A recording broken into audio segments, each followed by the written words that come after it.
let's have regional autonomy so that we can have better administration. Yeah. Sabi ko, yung mga region na yan, lalagyan ni Dr. Palafox yan ng Singapore cities. Then we can manage properly. Di ba? It's a matter of design. It's a matter of... kaya kailangan, pinaka-importanting puntos dito is once and for all, our decision makers make a determined, deliberate decision to remove this divide between rich and poor when it comes to education. We should love our children, think of their future. We give them one standard of education. That's first move. What is the second move? The second move is, for example, I was thinking maybe we can ask our ambassadors, hey, where you are assigned, determine, look for the best university you can find in that country. We will ask that they recommend it to us. We will relate, we will make agreements, memorandum of agreements to all the best universities you can find in the world. We will bring it here. Unless we give our young people the best education you can find in the world, we cannot dream of becoming first world. We cannot dream of becoming first world. Let's accumulate all the knowledge that the world can give. Let's do this. And then, alam nyo yung pinaka-popular, pag nahandan ako sa mga squatters area, ang sinasabi ko, sino ang mga magulang dito? Us. Sino ang mga lola, mga lolo? Sabi ko, itong ginagawa natin, yung iniisip natin para sa ating mga kabataan, this will be very expensive for government. But why not? Why not? This is our future. Kayong mga magulang, kayong mga lolo at lola, meron kayong assignment. Meron kayong assignment. Hindi yung tumutulong sa homework, ha? Hindi yan. Meron kayong assignment. What is that? You must supervise your children. Yung mga lola at lola, lalo yung mga stricto, must supervise our young people. Tell them, mag-aral kayong mabuti. Hindi biro itong ginagawa ng pamahalaan natin ngayon for you. Study well, and in everything you do, aspire for excellence. Lagi, kung pwede kayong lahat,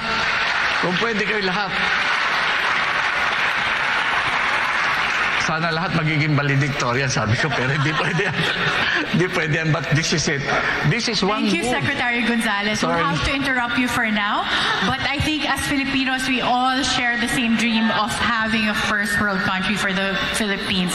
Karen, we'll be just back. 1 minute, because we will lose momentum when I raise the question after. Professor Carlos will be back because I have been getting 3 notices already of needing a commercial break. Okay, but then don't forget that. Yes, Get back. definitely. It's good we're leaving at the cliffhanger. So don't leave us.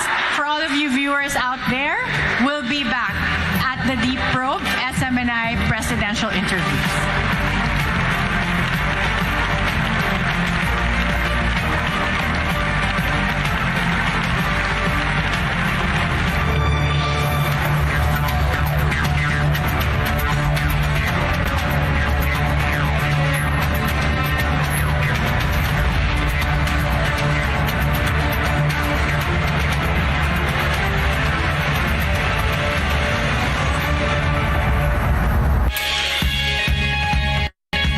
Nagsisimula pa lang ang ating laban. Ako si Inday AJ ng Disaster Assistance and Rescue Team. Sasagitin ka sa anumang panganib. Inday Masoy, simpleng negosyante, kakampi mo sa hamon ng buhay. Po si Inday Darwin, isang public school teacher, asa inyong isip tungo sa magandang buhay. Ako si Inday Sara. Hawak kamay tayo sa tagumpay. Inday will always love you. Sa mga kapwa taxpayer, namumroblema ba kayo sa inyong tax compliance? Problem no more. Mag-e-tax point ka na. Ang e-tax point ay isang accounting software na magbibigay sa iyo ng tamang libro at sa isang pindot may VAT relief. Ang palisa pays, naka-DAT file format na ready for sending to BIR. Sa e-tax point, magiging huwarang taxpayer ka. Tamang buwis lamang ang babayaran. At kapag may audit si BIR, may tamang libro na ipapakita. So ano pang hinihintay mo? Mag-e-tax point ka na.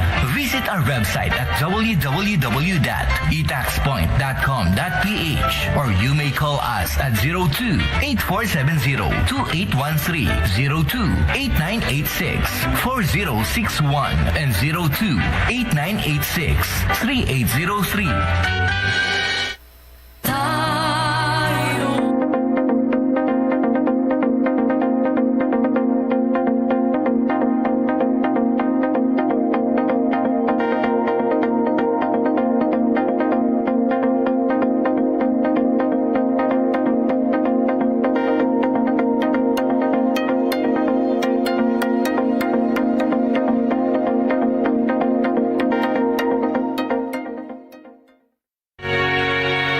The renewable energy resource of the Philippines, si Smni, ang nag-akda ng Renewable Energy Act na nagpasok ng 1 trilyong pisong pondo na nagbigay ng trabaho sa halos 3 milyong Pilipino, nagdala ng liwanag sa milyong-milyong tahanan at nagpaunlad sa libu-libong komunidad sa Pilipinas. Pangako sa inyo mga kababayan, sa tulong ninyo, itutuloy natin ang pagsulong ng mga batas tulad nito.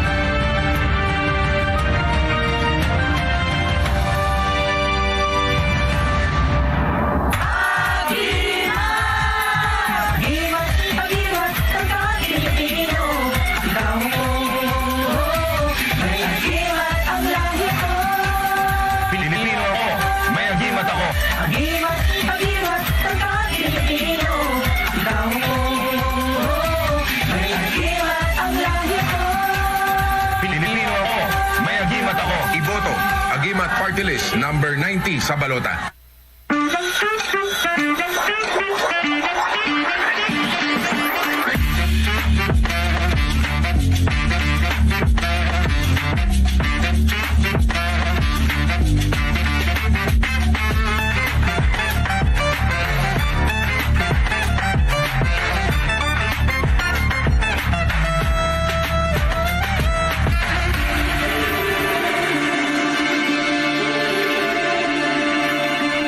Ini-endorse ko si Greco Belica. Sabi nila, kukulong na corrupt fake news yan. Kaya kung ilagay mo si Greco para meron kayong panglaban sa mga magnanakaw sa pamahalaan, kailangan natin si Greco Belica sa Senado. Ipakulong niya ang corrupt para umasenso ang mahirap. Totoo lang, marami na siyang na-file na kaso. Iba siguro, baka nandyan na sa kulungan. Mabuhay ka, Greco. This portion is brought to you by Vice Presidential Candidate Mayor Inday Sara Duterte, eTax Point, the Philippines' first tax-based accounting software, Frontliners, ikaw ang bida party list, and PDP Laban Senatorial Slate, mapapalakas bayang Pilipinas. This portion is brought to you by ALV Events International, official event partner, The Manila Times, official media partner, and Okada Manila, official venue partner.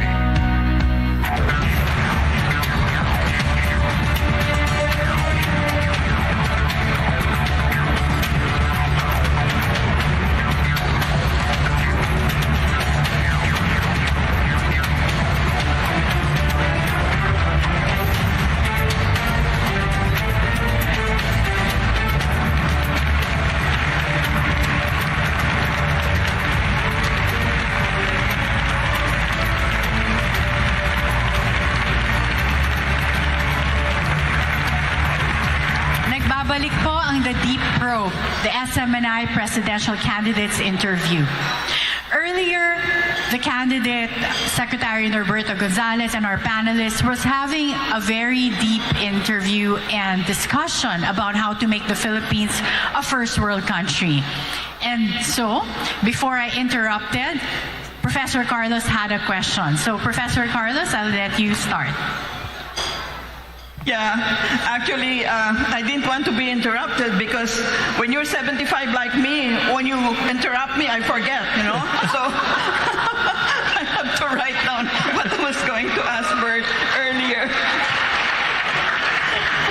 So, Sec Bert, you said that I like the idea of getting, getting the ambassadors to identify the best universities. But it's not really the universities, it's really the best professors, and they can be anywhere. All right, you bring them here, and they design their syllabi and so on, and meet with our young people. But there is another thing that I'd like to point out as a local academic. Please make sure what you pay them is not 10 times my salary as a local academic. Well, what will happen is that, really, you are correct. We cannot have that dichotomy, especially when it comes to salaries. I am hoping that by a certain period, we can say that our domestic teachers, professors, when it comes to knowledge and training, will be on par with those in the rest of the world. What I want to see is an interaction. It's not just we're saying, ay, huwag nung papuntahin dito yung mga yan. Anong tingin mo sa mga local? Mahina ba? Let's face it, it's not that they are mahina. It's just that they didn't have the kind of opportunity that those guys from abroad got. But we will try to put this, a mix. Hindi naman tayong papayag na forever and ever mga foreigners lang ang magtuturo sa ating mga kabataan. I'm talking of an intermediate period. And yes, bibigay ko talaga sila ng 10 times the salary that you receive. But you will get the same amount. Kailangan ganun talaga ang appreciation natin ng teachers. Same salaries. Maybe even higher your local. But with one precondition to our local teachers and professors. Please be willing to study some more. Learn also what the world is offering us. Because yung mga professors natin, mga teachers natin, whether we like it or not, whether you like it or not, kayo susundin ng mga estudyante natin eh. What you give is what they will have. Kaya kailangan yung upgrading natin, as I'm saying, we upgrade. When we say we upgrade the quality of education and the kind of education that our young people will have, this also goes with the teachers and the professors. Lahat mag-aaral. Lahat. We need to build this. And don't tell me it will take too long. No. Sandali lang yan. Baka 3-5 years, nagsisimula ng mahalata na medyo gumaganda na yung kalidad ng ating pag-iisip dito sa Pilipinas. Secretary, I want to shift a bit and talk about security and national defense. I mean, that's your strong suit given your background and the portfolios held in previous governments. I want to merge that with your dream of making the Philippines a first world country. But certainly there are some who may point out that there are certain industries that may need national protection because they are vital to security. Could you talk about that? How we balance those interests and what industries should be protected? Well, I would like to deal first of the philosophy behind these industries. Number one, kasi nadinig ko kanina we are not going to have biases, when it comes to those engaged in building the nation. I will not distinguish between rich and poor. No. Our industries, our big capitalists will be protected as usual. All that I want is to expand what we will call the engine of growth of our economy. we will have, of course, some kind of a difference in how we handle, for example, the capitalists. Especially during this recovery period, what we will tell them is, we will request our big industries, our big capitalists, the only thing that we will ask from them, I will reach the kind of industries that we will have. Only that I said that during this time, I will request you that instead of distributing your gains in your business to distribute, for example, to your stockholders, I will ask them, please don't do that yet. I will ask you to expand your business instead. If you decide to expand, use your money for expansion, you will have incentives. If you will use it for, giving your money away to your stockholders, I might be forced to ask our government to tax it, so as to encourage expansion rather than, distributing. But we will have to open a fund. I will have to ask our experts here. I will have a very big fund to provide capital to our people. There are so many. I have encountered so many. Lalo ngayong pandemic. Everybody wants a job. Everybody wants to work. Everybody wants to earn. And all kinds of businesses are sprouting everywhere. And ang quality medyo patakbuhin. And I think it's the lack of capital that is lacking. Let's create a fund. I was telling our poor, when big industries are failing, they go to government, appeal for help, even ask for sovereign guarantee sometimes. But in the case of our poor, we have plenty of programs to provide them capital. But if you will check the statistics, capital is really not reaching them. Many of them are really not asking for the capital. And when you ask them, why are you not taking advantage of this capital being offered to our macro, little, why are you not taking advantage of it? Sir, patay na ang negosyo, wala pa yung kapital. Too many requirements. Sabi ko nga, ano bang gusto nyo? And then, popular style ng mga Bombay. I'm not joking. Sabi ko, sino ang nag-itag ng Bombay? Why is it flourishing? The Bombay strategy. Kasi sir, sa Bombay, tiwala lang ang kailangan. Trust, which is very missing in our government. Why are we not trusting our ordinary people? Why? Why are we not trusting them? Okay, I said, kung hindi nagtitiwala sa inyo, ang mga mayayaman sa lipunan, yung gobyerno magtitiwala, we will create a fund, Bombay strategy. If we have to guarantee that fund, we should guarantee that. Sabi ko nga doon sa mga nagsasabi na maraming maliliit na negosyo, I just tell them, I will only require you two things. First, magbabayad kayo ng utang ha, kundi mapapahiya. Two things. Two, you must pay your taxes.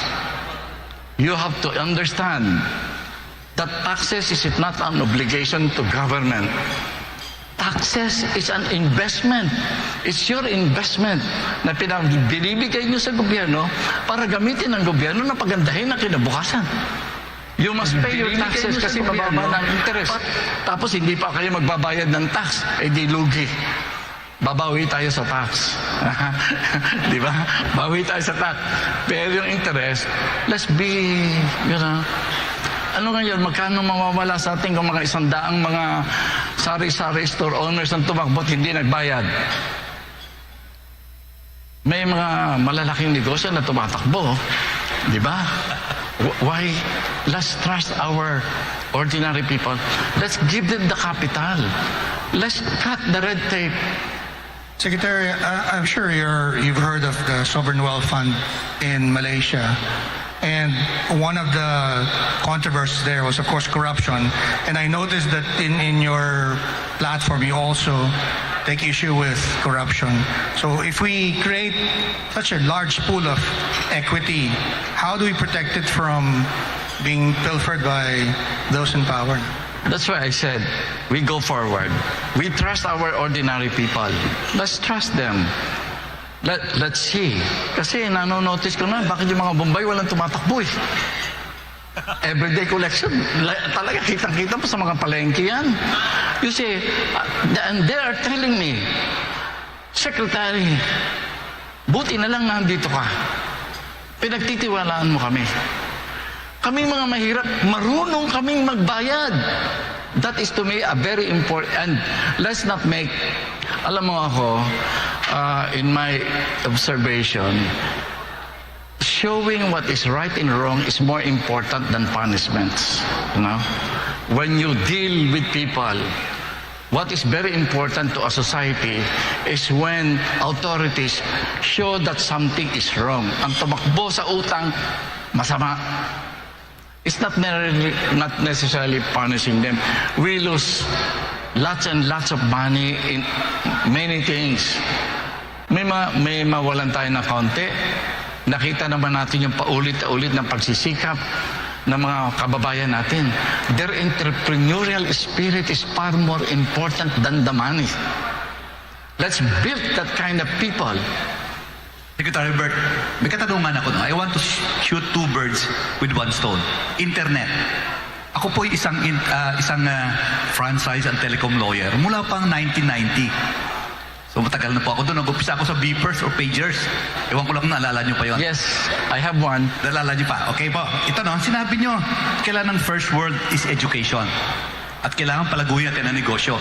Lalo ng pandemya, yung maliliit na negosyo, nagbenta through online, di ba? Yes. Kaya lang po, no?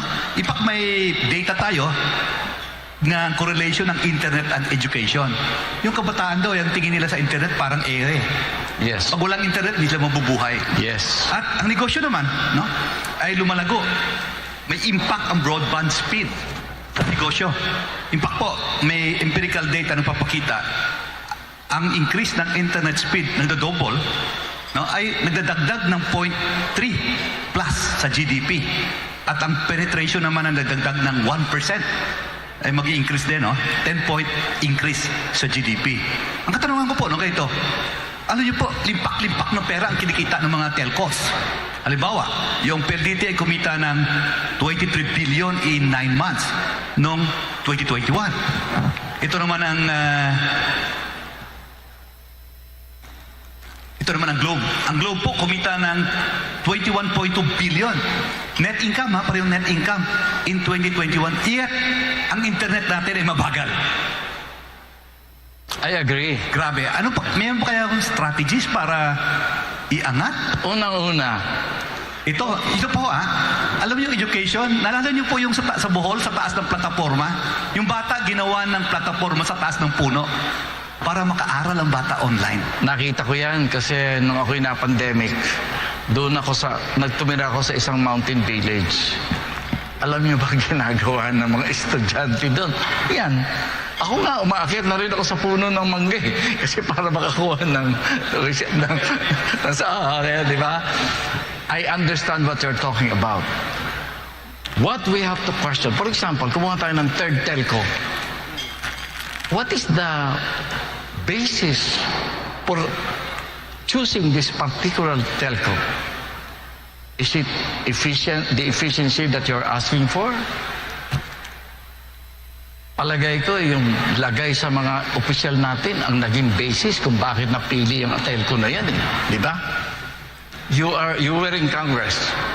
Alam mo, nasa pagpapatakbo ng pamahalaan yan eh. Kailangan piliin natin yung maayos na service provider na papasok sa Pilipinas. At then we can always tell yung nahandito na, please, kailangan review ng regulasyon ito, review ng kanilang mga lisensya. Alam mo kung minsan, tiniteknikal lang natin yung pag-review ng lisensya. We have to do our job. At tingin ko doon natin titignan mabuti yan. We will not be against any big business in the Philippines, but conduct your business properly and well. Hindi tayo papayag dyan. Huwag tayong matakot na wala tayong pag-asa, corrupt tayo yung sa gobyerno natin, ganun. Alam mo, when I was in government, I never dismissed a single employee in all the offices that I've been. No? I retain all. Pero inaayos mo kung saan sila fit. Doon mo inilalagay, inaayos mo lang yan. Hindi ka nagtatanggal.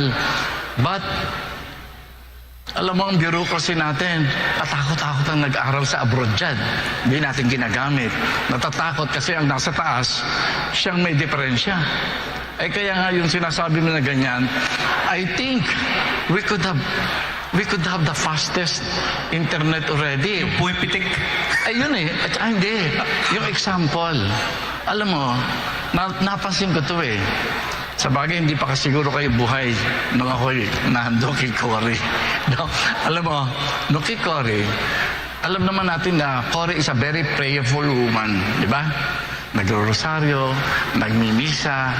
Alam ba nangyari sa bureaucracy ng Pilipinas noong panahon ni Cory? Lahat ng opisina, may statue ni Blessed Mother. Lahat ng politiko natutong magdasal. Bakit? Kasi yung presidente, madasalin Yun. Alam mo, sa Pilipinas, napakalakas ng impluwensya ng Pangulo. Napakalakas ng impluwensya yung mga nakatataas. Kaya ito, I am thinking, ako, I am running for office, but I'm not running alone. I may not have a senatorial slate, I may not have a vice president, but I'm quietly building a group of people who will take to heart the art of governance, the honesty that it requires, the expertise that is necessary. Kaya kanina, nakita ko si Dr. Palafox, naakap ko Tagal ko na hinahanap yun Kasi yung mga experts natin dapat magsama-sama. Ito po isang katanungan ko pa alam niyo po yung frequency na binibigay sa mga telcos na ginagamit naman natin para sa ating internet. Limitado po yan. Halimbawa, 1 milyon na ang kaya. Ino-overload nila 5 milyon. So, ang sistema po, ang infrastruktura, bumabagal. So, kayo pa ba kung papalarin maging presidente, would you conduct an operational audit based on their application before the National Telecommunications Commission and tell them, hoy, 1 milyon lang ang kaya nyo. 1 milyon lang, period. Yung sobra, suli nyo na. I will do something simpler. I will call you. I will call you. Alam mo, ganyan talaga Alam mo, maganda sa presidente. No? Talagang kaya mo. Alam mo, ang dami I was there The best minds, experts, they come to you. You open your arms to these people. Welcome. Iyan sinasabi mo. Let's do it. Yung mga iniisip nating maayos, let's do them. Kaya hindi ako masyadong expert dito sa itinatanong mo sa akin. But I'm very happy you're the one asking the question. Kasi I can already see the expertise behind the question. Very important. Pagtulong-tulungan natin to. I agree with you 1,000%. Kailangan pabilisin natin talaga. Secretary Gonzales, ang itatanong ko po ay tungkol sa inyong anti-insurgency policy. What? Yeah. Ang nakalagay po kasi dito ay kung kayo ay magiging presidente, kayo ay open for peace talks pa. Kung ating pong matatandaan dito under the Duterte administration, I think this is the first administration that did this experiment of actually allowing members or recommended people of CPP-NPA to actually govern. So for the first time in our history, we have, communists and capitalists, etc. in our government. I think even Yusek Badoy was lobbying for one of them to be part of our government. Pero this very generous offer to the CPP, NPA, NDF group actually failed, and we're back to the same game of actually continuing with their game of protracted war. So, is there still sense to continue peace talks, or should we just abandon this idea and then just go for total military victory over them? It depends on the framework that we will be following. You know, when I entered the peace process, first thing I noticed is that when you look at the agenda for discussion on the peace talks, it is tantamount to establishing a coalition government with the communists. And we know for a fact that coalition governance is just about 1 or 2 steps away from total control. Now, we know that in the scheme of things when you're dealing with the communists. And yet I saw this framework. The first thing I did was when they agreed on a third-party facilitators, I went to Norway.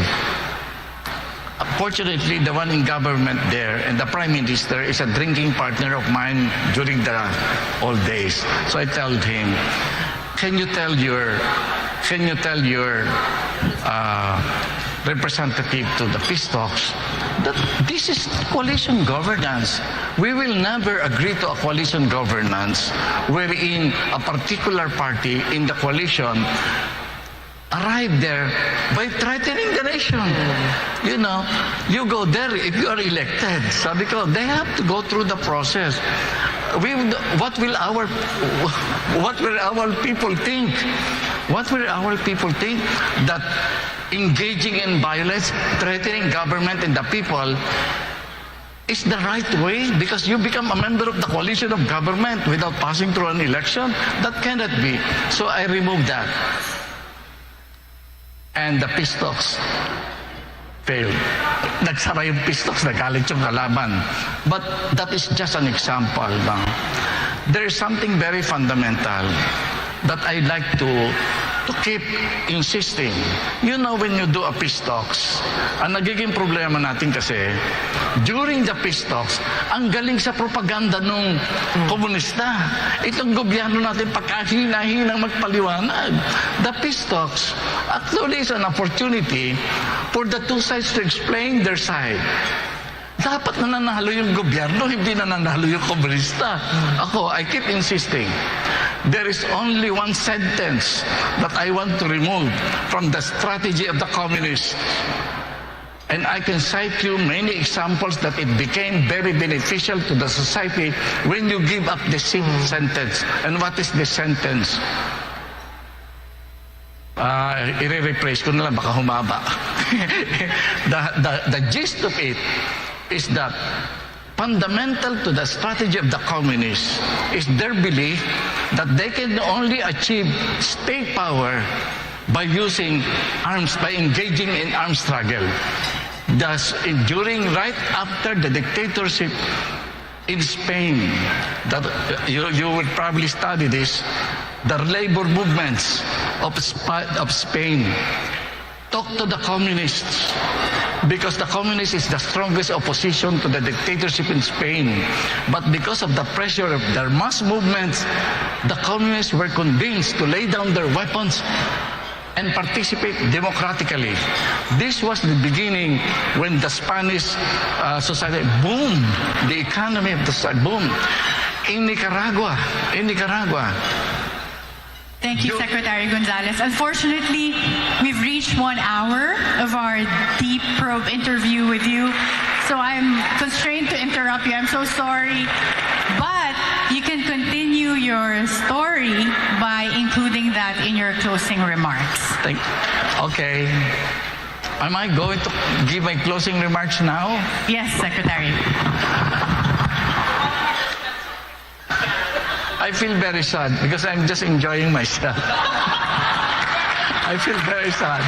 But you know, first, the essentials. Number one, I want to thank SMNI. Really. I was kulelat in the polls.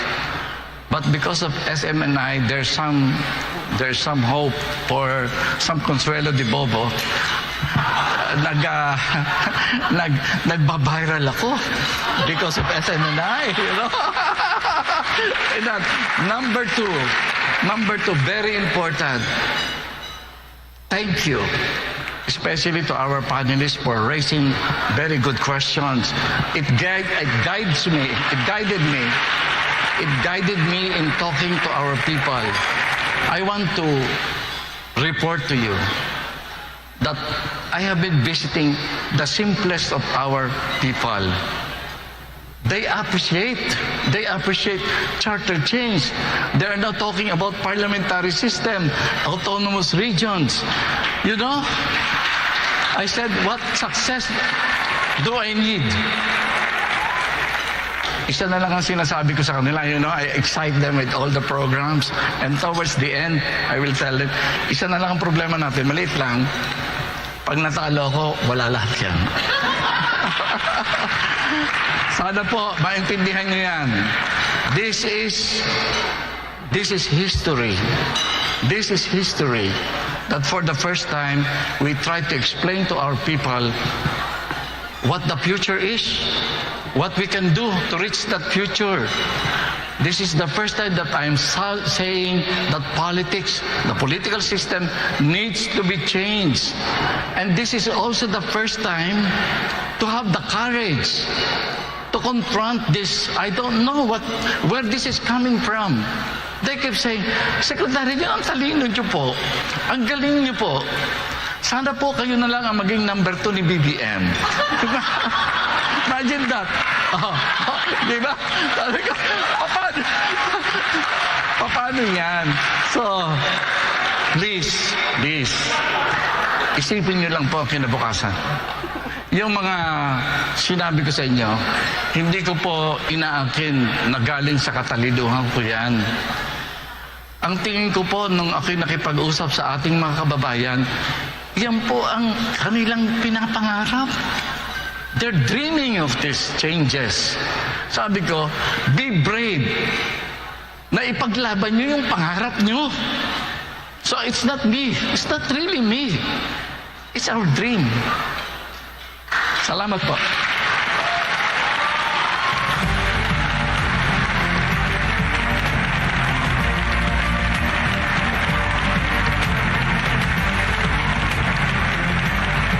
Maraming salamat, Secretary Norberto Gonzales. 1 hour really went by quickly, but with Secretary Gonzales, we were able to cover so many issues, including switching to a parliamentary system of government, how to raise the standard of education in the Philippines, and how to also equalize the society. Now we're down to our last two candidates today. Sa ating pagbabalik, pakinggan naman natin ang dating tagapagsalita ni Pangulong Rodrigo Duterte. He was also a former undersecretary at the Department of Foreign Affairs. Patas na lipunan, gobyernong nararamdaman at matatag na bayan. Yan ang magiging sandigan ng kanyang pamamahala sakaling pala rin siya maging Pangulo ng bansa. Huwag po kayong aalis, magbabalik ang The Deep Road, the SMNI Presidential Candidates Interview.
Isang public school teacher, asa iniisip tungo sa magandang buhay.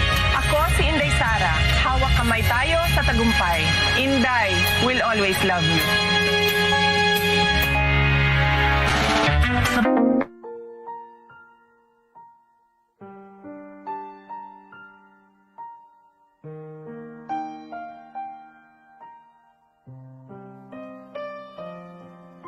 Sa hirap ng ating panahon ngayon, may mga katanungan na walang kasagutan.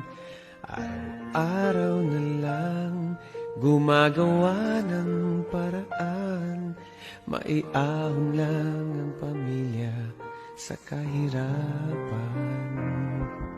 Kumakayod kahit kumakalamang tiyan, dugo't pawis ang siyang tanging punan. Pilipinas, bumangon ka, isulong ang iyong karapatan. Pilipinas, lumaban ka, sa talino at galing, tagumpay ay mararating. Pilipino, kung may pagsubok man, lilipas din ito. Maging panatag ka, Diyos ay kasama.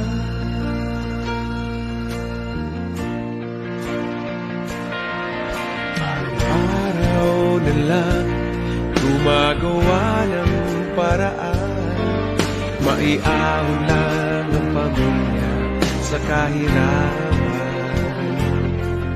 Masakit man mawalay sa minamahal, makamtan lang ang tanging pangarap. Huwag kang pumayag, magpaapi sa kanino man. Lahat tayo'y pantay-pantay sa mata ng may kapal. Pilipinas, bumangon ka, isulong ang iyong karapatan. Pilipinas, lumaban ka, sa talino at galing, tagumpay ay mararating. Pilipino, kung may pagsubok man, lilipas din ito. Maging panatag ka, Diyos ay kasama.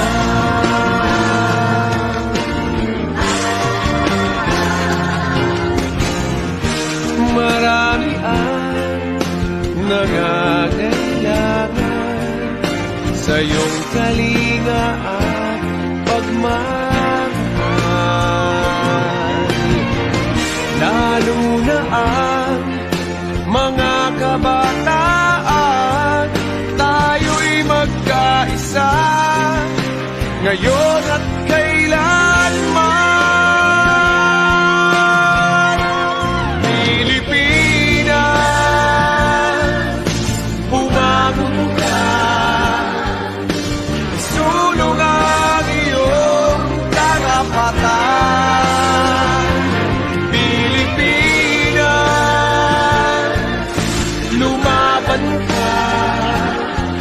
Sa talino at galing, tagumpay ay mararating.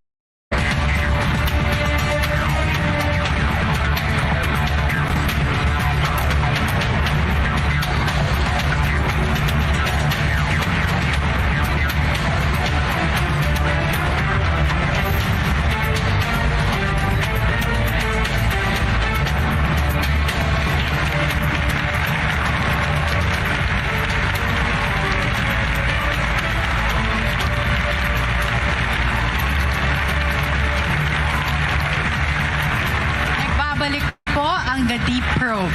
At sa ating magpapatuloy, narito na ang susunod na kandidato na haharap sa ating panelists. Unang naging tagapagsalita ni Pangulong Rodrigo Duterte bago naglingkod sa Department of Foreign Affairs. Ngayong halalan, susubukang tanganan ang pinakamataas na posisyon sa pamahalaan para paglingkuran ang taong bayan. Ang plano talaga natin is na gawin talagang mega industry ang agrikultura. Ating bottom lines are not just revenues but also our people. Patas na lipunan, gobyernong nararamdaman at matatag na bayan. Yan ang sandigan ng kanyang magiging pamahalaan. Isang siglo Pilipino na kung saan ang mabayan at ang mamamayan ay makatarungan, mapayapa at masaya. A nation worthy of Filipinos and Filipinos worthy of the Philippines. Tumatakbong Pangulo bilang independent candidate, Ernie Abella.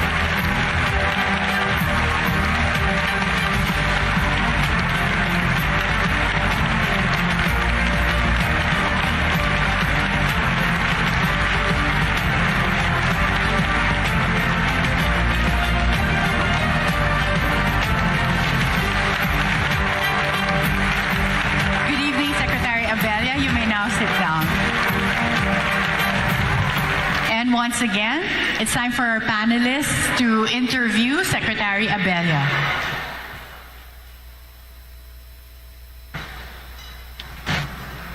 Good afternoon, Secretary Abella, or is it good evening already? Just about.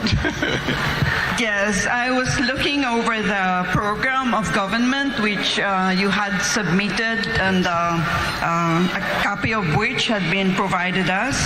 And I noticed when I did a content analysis of most of your proposals that you seem to have put civil society as pivotal to many, many goals that you want to achieve. Can you elaborate on this, please? Civil society has become a central aspect of the platform that we've set out, for the plain and simple reason that the voice of the people needs to be heard. I see civil society as a balancing force, and also there is, after all, a worldwide movement where thousands, millions of people within their grasp. At nakikita ng mga tao na meron pala silang kapangyarihan, lalo na sa pagharap ng mga issue tulad ng kahirapan, yung mga issue tulad ng korupsyon, mga issue tungkol ng pagmamahal ng bayan. At nakikita ko na mahalaga yung struktura, no? Yung pagbabago ng struktura tulad na napag-usapan kanina. Pero mahalaga rin na ang bago yung labas ay yung loob. At nakikita ko na kailangan may mabago sa Pilipino at susunod din ang pagbabago ng bayang Pilipinas. Secretary, Thank you. Yes, sir. in one of the interviews you did, I hope I'm remembering the figures correctly, you said that the President of the Philippines appoints something like 6,000 people in the bureaucracy. And if that figure is correct, that's, I think, double or nearly triple the number of appointees that the United States President has. Why is that important? I mean, in the context of what you're saying about civil society, and if I understand it correctly, decentralized government. The appointed positions are very important for the plain and simple reason that one key issue in governance is competence. No, mahalaga na makapaglagay tayo ng tao na may alam, may energy, at saka meron din integridad. Manipis yung aking mga kakilala. I have a very shallow bench. Of course, I have enough friends and all that, but I find that it is, the one reason why those appointed positions are very important is because a lot of things get hampered by the fact that there are not enough competent people pushing the agenda of the administration.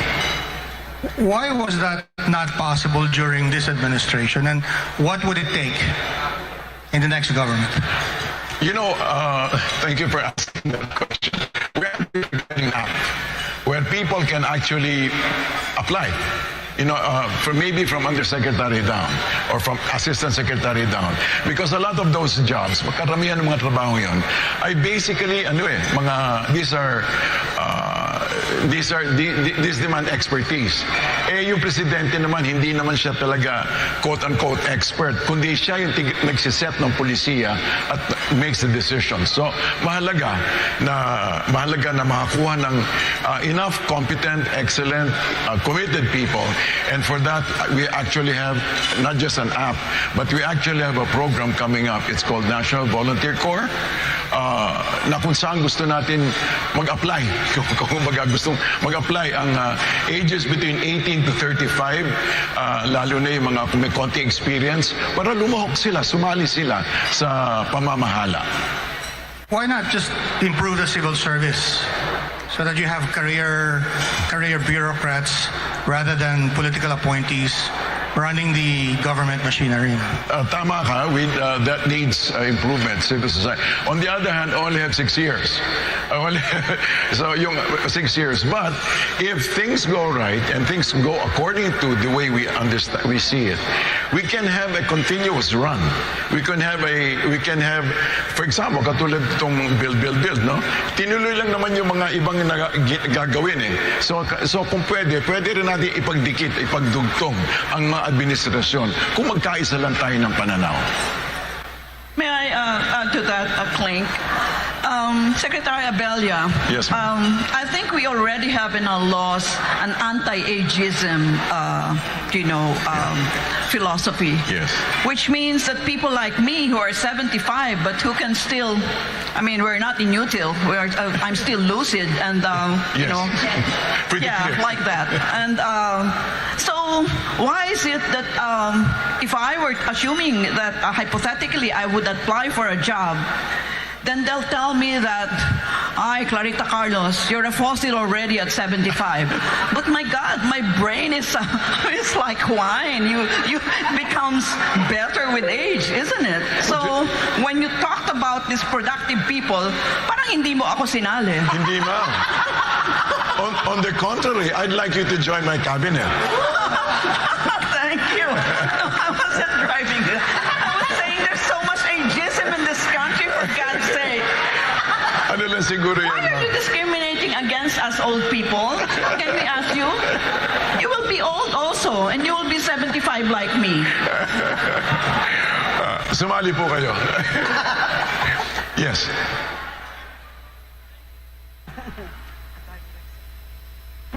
Thank you. Secretary Abella. Yes, sir. You said you're going to continue the Build program under your term, if elected as president. Could you tell us how you're going to fund these projects and what sort of projects you will pursue? I'd like to begin with the second part of your question. Like, for example, there are hard structures and soft structures. Hard infra, soft infra. For the hard, we'll talk with June Palafox. On the other hand, yung soft infra, yung katulad na, like kung sinasabi, itutuloy natin yung build. Hindi lang yung roads, kundi yung build the next generation. That would mean, for example, education, research and development. We'd like to be able to connect it with, we'd like to build research facilities of universities and connect it with, of course, with manufacturing because let me backtrack. This is all part of an agricultural ecosystem that I've been talking about, and which would be also the flagship project of our administration. So yung infra, the build program would build both on the hard and soft infrastructures. Now, the second part of the question, how would you fund these programs? Andiyan, actually, nabanggit din yan kanina. We would, for example, one source in particular would be the 1%, for example, to get 1% of the GDP, which should be what? 150 billion. Pwedeng pasimula yun. And on the other hand, there's also a surprising, kung pag-usapan na siguro natin with COA, ang laki kasi ng mga underspending ng gobyerno. Ang laki talaga, which pwedeng gamitin yun for sovereign wealth fund at pwedeng hatiin yung perang yun para both social safety nets at saka pag-build ng infrastructure tulad na napag-usapan natin. Would you indulge in increasing the foreign debt? Foreign debt is at 12.0 trillion pesos as of January 2022. It translates to, based on a population of 110 million Filipinos, translate to around 109,000 pesos per Filipino. Now, ang sinasabi ko is that actually may pera ang gobyerno, pwedeng gamitin. On the other hand, in kaso gagamitin natin kung kailangan mangutang, hindi kailangan matakot.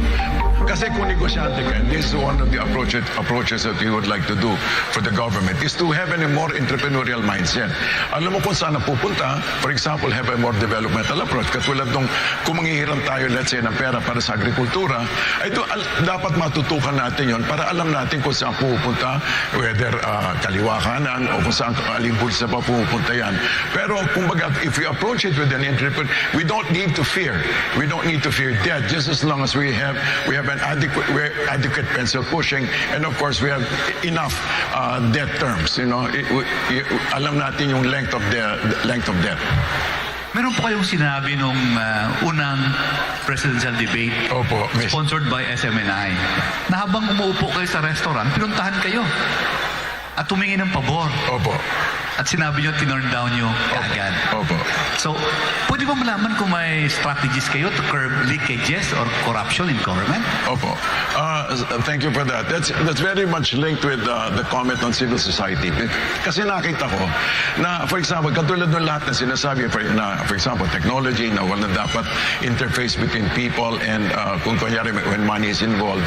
Pero may isang aspeto kasi na pwede talaga ipasok. Pwedeng antabayanan, pwedeng mabantayan ang korupsyon when you have civil society involved, especially in local government. Because ang isa kasing role ng, and by the way, the local government code insists that there must be 25% at least of those participating in local governance should be coming from local civil society.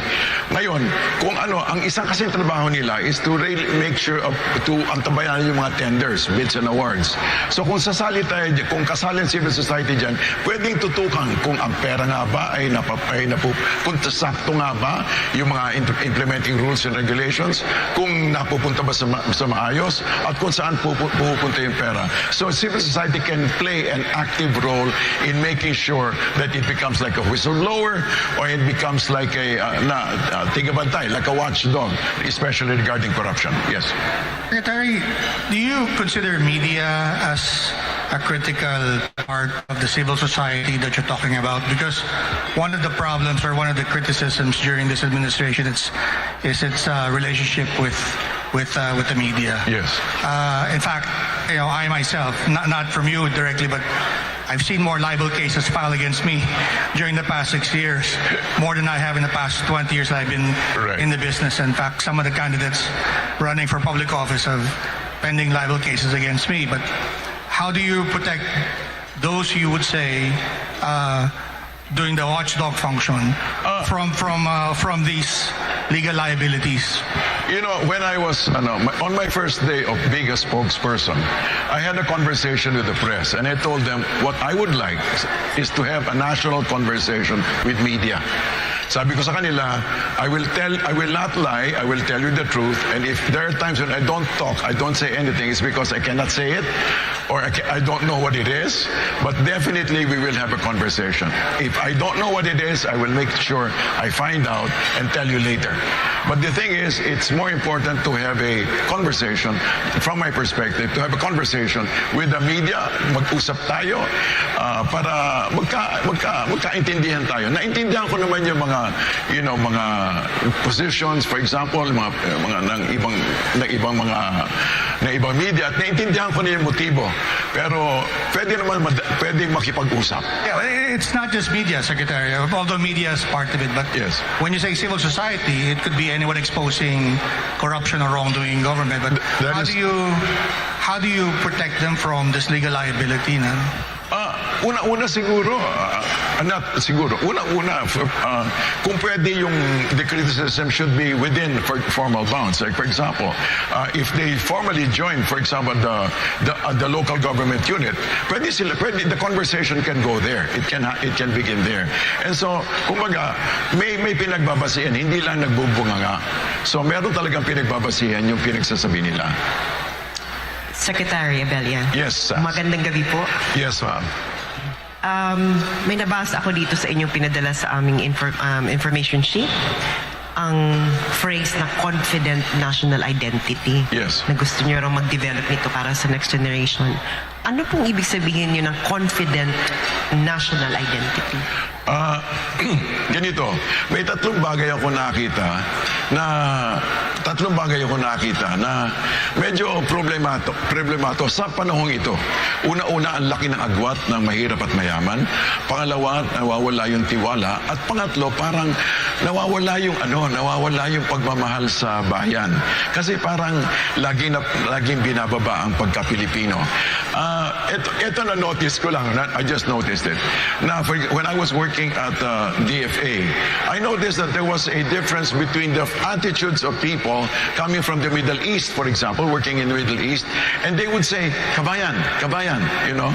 Pero doon sa kabila, when, for example, I go to more Western countries, not necessarily Europe, but for example, North America, for example, there's a tendency to say, kayong mga Pilipino, you know, kayong mga, kumbaga, iniiba niya yung sarili, no? Pero nakita ko rin yan na ang pagka-Pilipino natin, medyo talagang even our jokes are down. So, siguro the thing that comes to mind is, would the Filipinos fight for the Philippines? Would we fight, for example, if there was some sort of invasion? You know, would we actually get up arms? And I suppose there would be. I don't know if I'm not entirely sure if we would fight as a nation. As an entire nation, as compared to, let's say, fighting for, let's say, my property or my ethnic identity. So, kumbaga, ang nakikita ko mahalaga na magkaroon tayo ng pagkakaintindi na tayo ay Pilipino at karapat-dapat tayo sa bayan at ang bayan ay karapat-dapat sa atin. But sir, how will your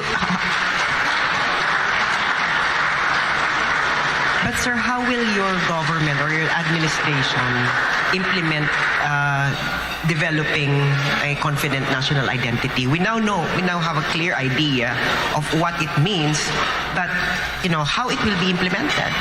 Okay, that is where I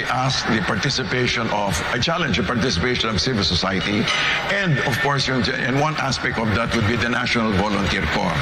I understand when some people say, let us have mandatory military service, kasi that's supposed to build in a certain stamina, that's supposed to build in certain moral fiber.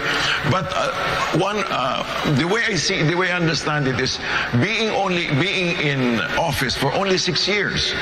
Maikli lang yun. We can only do so much. But we could plant the seeds for a confident national identity. Number one, encouraging civil society to stand up for what is right and what is wrong, and expose what is wrong. And the other one is for Filipinos, actually, the younger Filipinos, to really begin to love, begin to want to participate in nation building. For example, the National Volunteer Corps, we would like them to be parang ate, kuya sa next generation. For example, may na-miss tayo ng mga 2 years ng education, no? 2 years during the COVID-19 pandemic. So gusto natin silang pumunta doon sa field, sa mga komunidad, at pwede silang tumulong. Kung hindi man maituro lahat, at least teach mastery of reading, writing, arithmetic. Kasama yan. O kaya pag pagpapalago ng mga pagtatanim, pagtuturo ng coding skills, pagpapakita na pwede palang maging isang modelo. So, kumbaga, showing by example that it is possible to be a young, vibrant nationalist, a patriot. I'm sorry.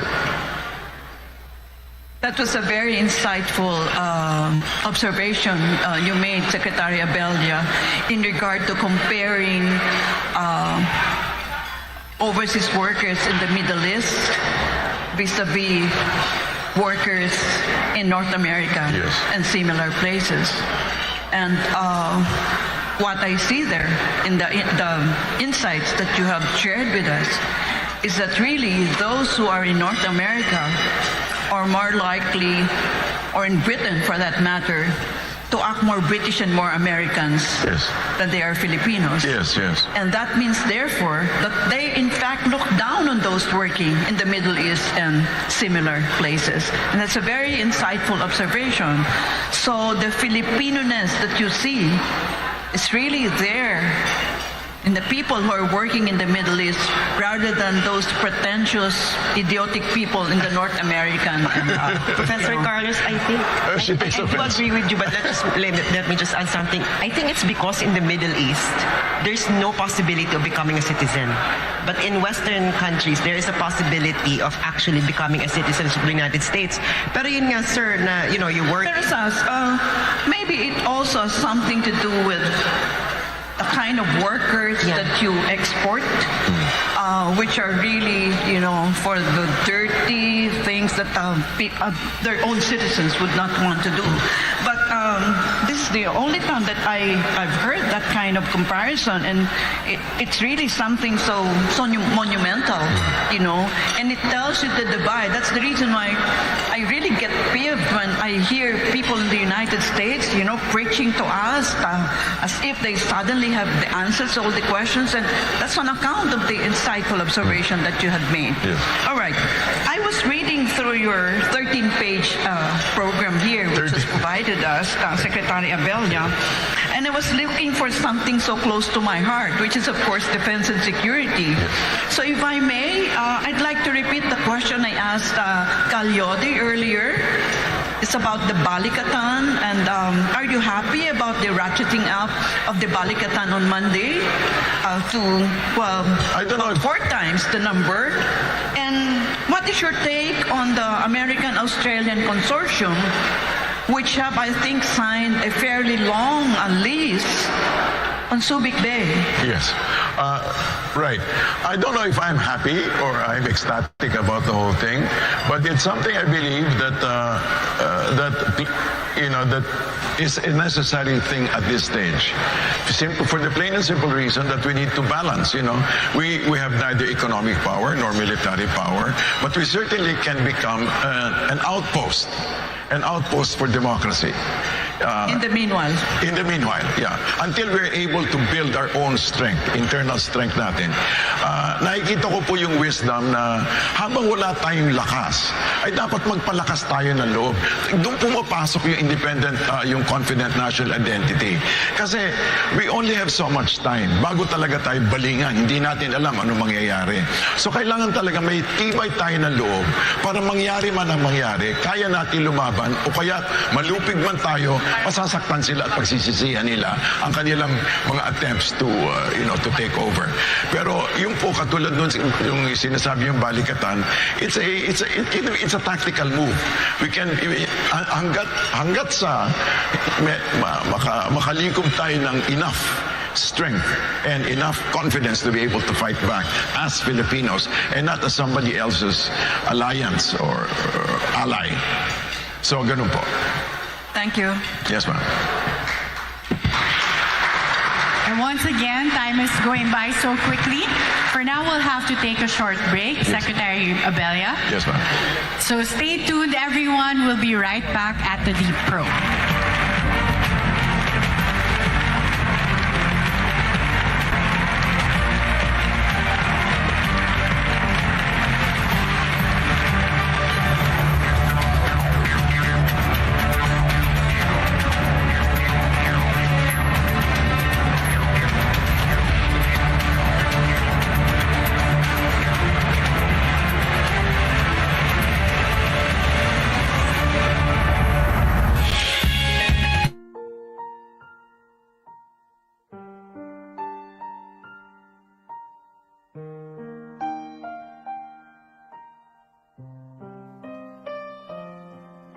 Sa hirap ng ating panahon ngayon, may mga katanungan na walang kasagutan. Araw-araw na lang gumagawa ng paraan, maiahon lang ang pamilya sa kahirapan. Kumakayod kahit kumakalamang tiyan, dugo't pawis ang siyang tanging punan. Pilipinas, bumangon ka, isulong ang iyong karapatan. Pilipinas, lumaban ka, sa talino at galing, tagumpay ay mararating. Pilipino, kung may pagsubok man, lilipas din ito. Maging panatag ka, Diyos ay kasama.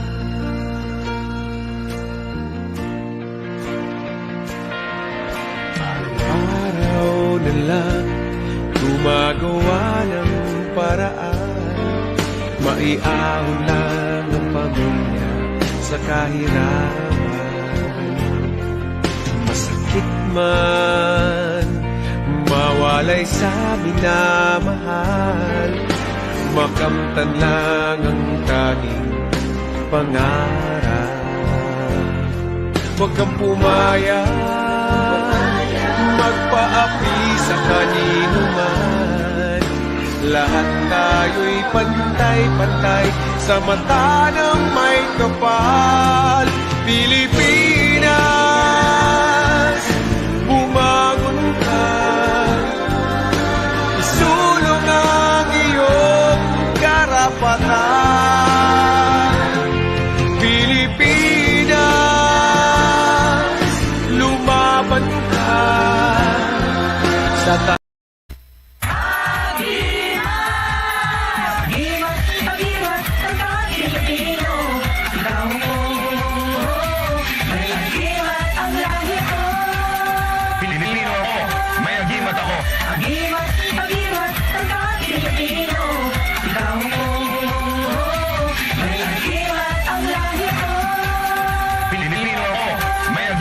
Iboto, Agimat Party List number 90 sa balota.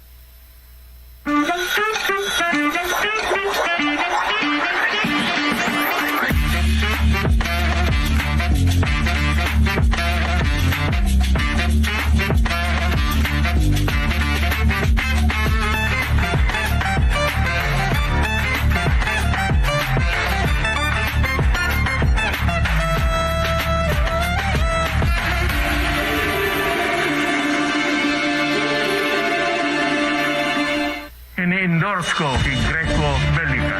Sabi nila, kukulong na corrupt fake news yan. Kaya kung ilagay mo si Greco para meron kayong panglaban sa mga magnanakaw sa pamahalaan, kailangan natin si Greco Bellica sa Senado. Ipakulong niya ang corrupt para umasenso ang mahirap. Totoo lang, marami na siyang na-file na kaso. Diba siguro, baka nandyan na sa kulungan. Mabuhay ka, Greco. This portion is brought to you by Vice Presidential Candidate Mayor Inday Sara Duterte, eTax Point, the Philippines' first tax-based accounting software, Frontliners, ikaw ang bida party list, and PDP Laban Senatorial Slate, mapapalakas bayang Pilipinas.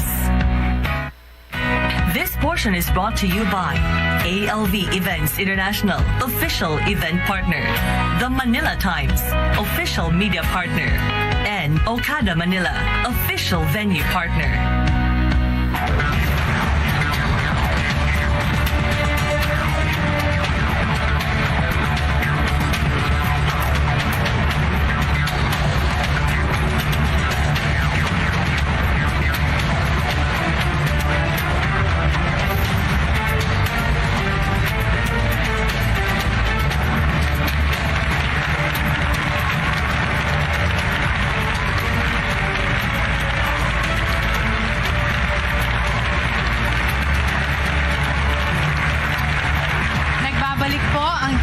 probe, the SMNI Presidential Candidates Interview.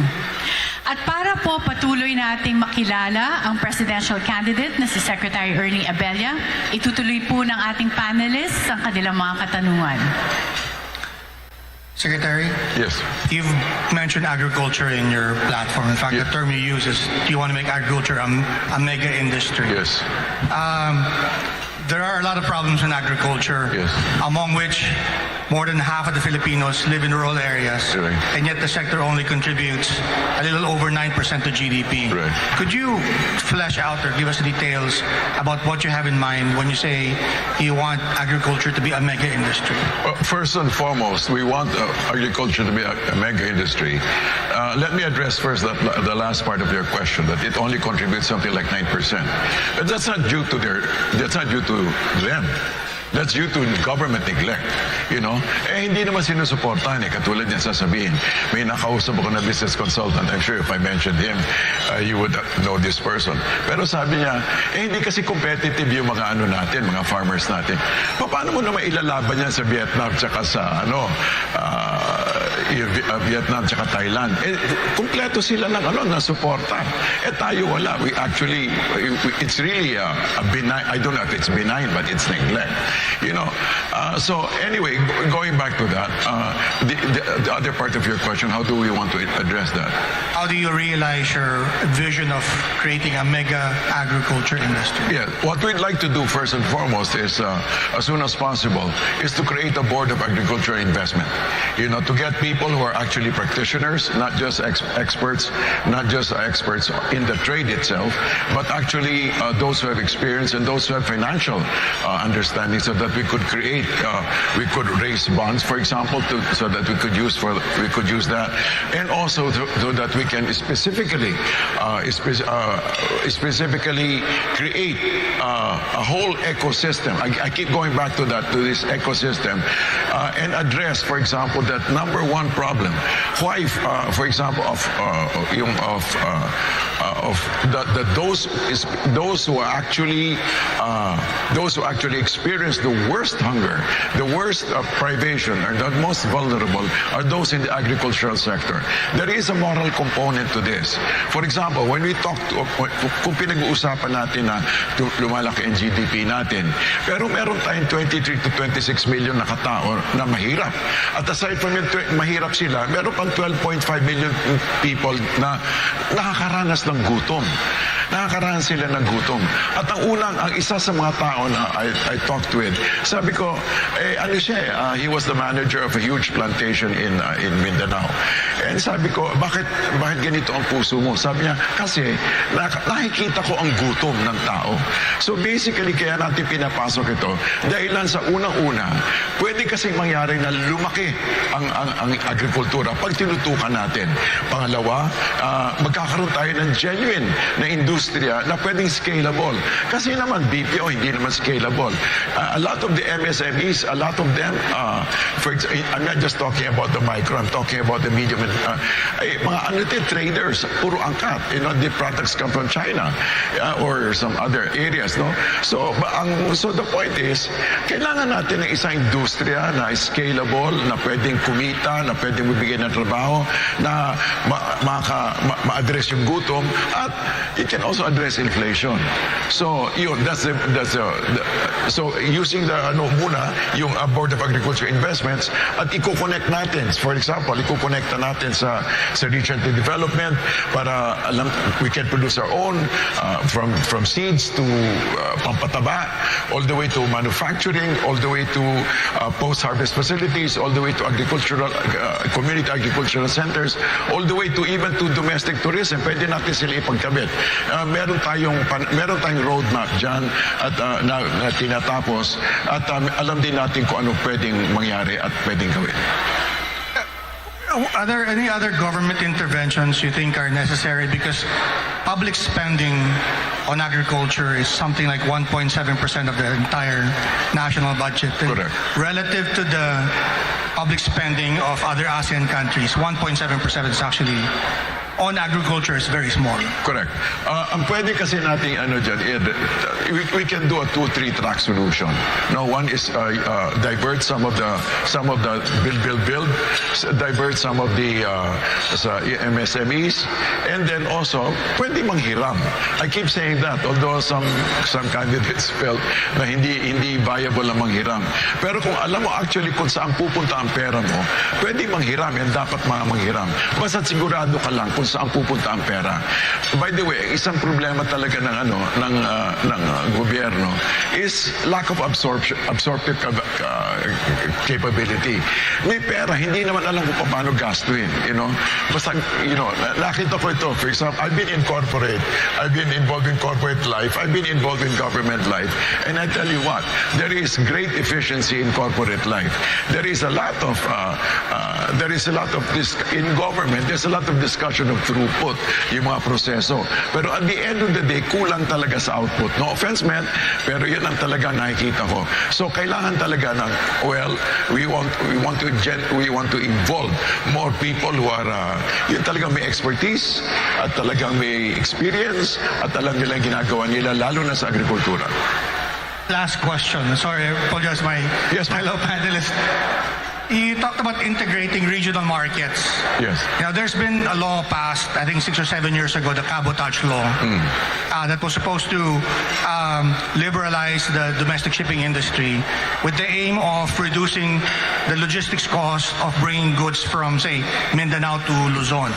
And yet, 6 or 7 years after this law, it's still more expensive to bring goods from Mindanao to Manila than it is to bring goods from Mindanao, say, to Hong Kong or farther away markets. What can be done? I mean, the law is already there. Will, I suppose. Political will. If the current administration can say, let's finish the bill, we can actually, if it's already there, we can actually implement it. Yung sinasabi nyo, cabotage law.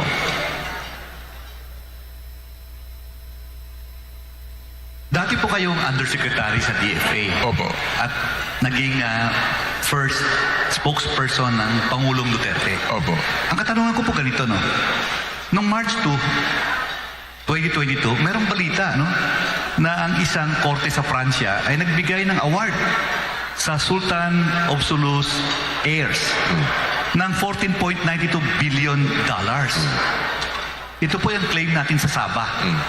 Okay, magkatanungan po ako, kung kayo po yung maging presidente, would you or would you not pursue our claim on Sabah? Atin po yun.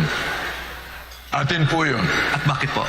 Dahil lang po sa relasyon ng relasyon natin sa Sultan of Sulu at saka yung kanilang claims. So ang puntos ko po dyan is ituloy po natin at tingnan po din natin kung short of I would suggest again diplomatic solution, short of exercising any force which has been suggested before. Pero kung pwede, ituloy po natin yung diplomatikong pag-uusap para makita po natin kung paano po natin ma-maximize yung ating mga claims doon sa lugar na yun. Meron po tayong batas, Republic Act 9522, yung baseline law. Okay po. Ngayon po, ito po supposedly remedial law para doon sa nangyari sa definition ng national territory sa ilalim ng 1973 Constitution at 1987 Constitution. Yung 1973 Constitution, may nakalagay doon sa definition ng national territory na atin din po yung mga lupain by historic right or legal title. Ito po yung nawala sa definition ng national territory doon po sa 1987 Constitution. If you become president, would you amend Republic Act 9522, the baseline law? Kasi po sinabi nila, we dropped the ball here. Hindi natin na-define dito na kaatin pala ang Sabah. In which case, I think we need to revisit. Well, I do not pretend to know the legal aspects of that, but we need to revisit it because if there's anything at all that we need to be able to insist on, we need to know what is ours and what is not ours. What truly belongs to us. We need to revisit the law. We need to revisit the whole claim, and if we leave, we also need to talk with the stakeholders. What about the interest of the Sabahans, Secretary? The natives in Yes. Sabah who are not, there are actually Filipinos there, but they're undocumented and in effect stateless. But then these are different from the Sabahans. They probably identify more with Malaysia than the Philippines. Is that not a consideration in finding a resolution to this? That's exactly why I said that we need to have a conversation. We need to talk. This would be part of our process where we need to be able to talk with the stakeholders, whether, kung ano yung kanilang, ano yung take nila sa situation na yon. We need to talk with the stakeholders. Yes, I'd like to follow through Rolex's question in regard to your stint at the Department of Foreign Affairs. It has something to do with the number of legations that we have, consulates as well as embassies. Are we not trying to be like superpowers and having so many embassies and consulates? I remember that was, during the Cory Aquino administration, that is one of the main tasks that Senator Mercado gave to me, to rationalize the so many embassies and consulates that we have. Did you encounter that kind of challenge when you were there? As far as I know, that there are a number of offices that are pending, but they haven't been opened because of, as far as if I remember right, kulang tayo ng budget to open certain offices. But the main consideration has always been, kung saan may Pilipino, dapat may representation tayo. That's where I'm going, because it seems like it's the Filipino overseas workers who will decide where you're going to set up a legation. There's nothing wrong with protecting their interests, but I think the core of our diplomacy was to sell to the world, economic diplomacy, and we seem to have forgotten that. That's true that but I think I believe konektado kasi economic diplomacy or the lack of it sa ating ability to produce. Otherwise, ang binibenta natin will be extracted products na hindi talaga gaanong value added kasi mahina din naman yung ating manufacturing wala nga tayong manufacturing So medyo nagbago talaga yung landscape.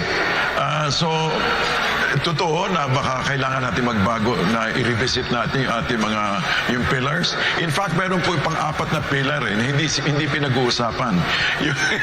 Napag-usapan natin to.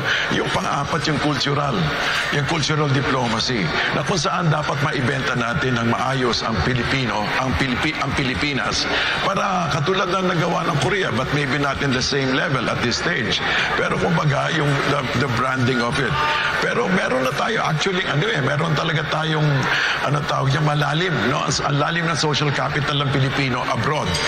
For example, even in Israel, di ba sabi ni Bibi Netanyahu, sabi niya mahal na mahal niya Pilipino dahil sa nag-aalaga ng kanyang nanay ay Pilipina. So, kumbaga meron tayong malalim na social capital, pero wag na natin basta gayahin, for example, ang Korea, kasi meron din naman. Pero ang pwede natin gawin kasi, katulad doon nakita namin, yung i-maximize natin, for example, yung ating entertainment, yung ating movie industry. For example, in 2006, we were in Nairobi, and we found that during lunchtime, humihina yung traffic. Why? Kasi pati yung mga, ang tawag nito, pati yung mga members of parliament were actually stopping to watch the teleserye of, what's his name? Pangako sa'yo. Yeah, Pangako sa'yo. Tandaan nyo pa. So, kumbaga, kung pwede siguro, ay talagang pwedeng magkaroon tayo ng tweaking at streamlining at tingnan natin kung saan talaga tayo magbibigay ng emphasis. Yeah, but that's another dimension of my question, which is really,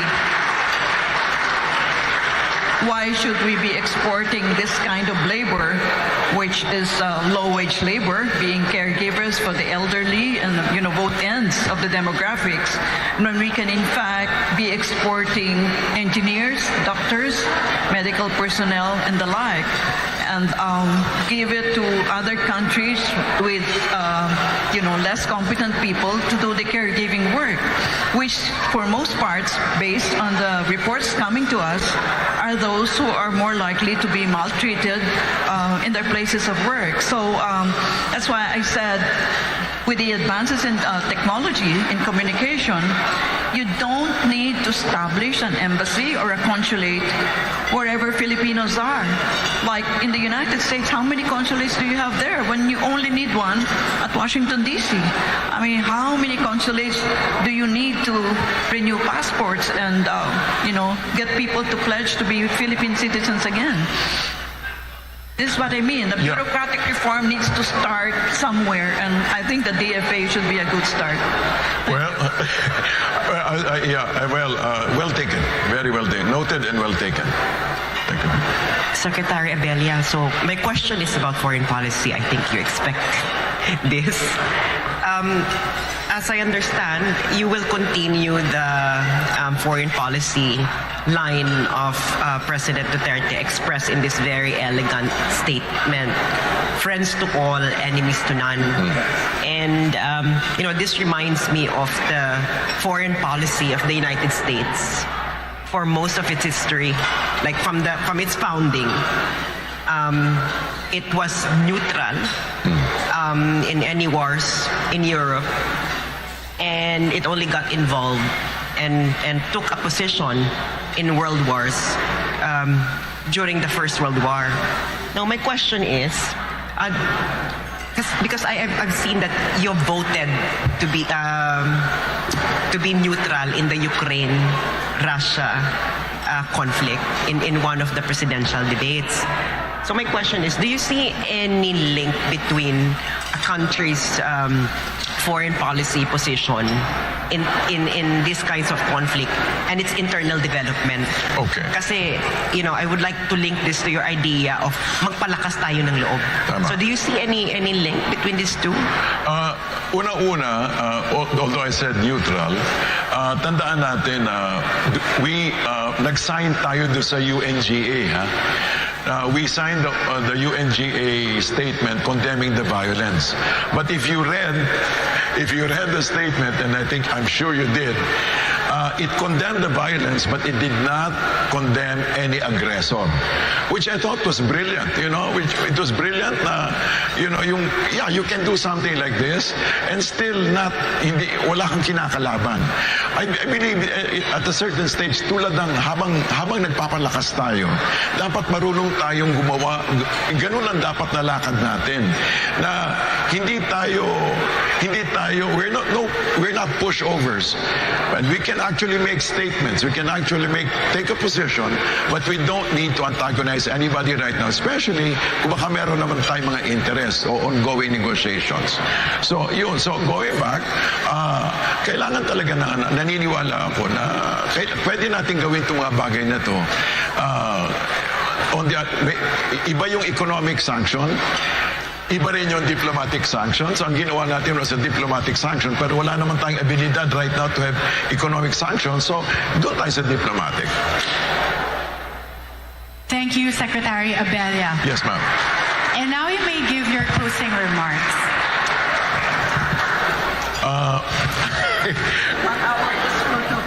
Tapos na ba yun? Unfortunately, 1 hour went by very quickly. Sigurado ka?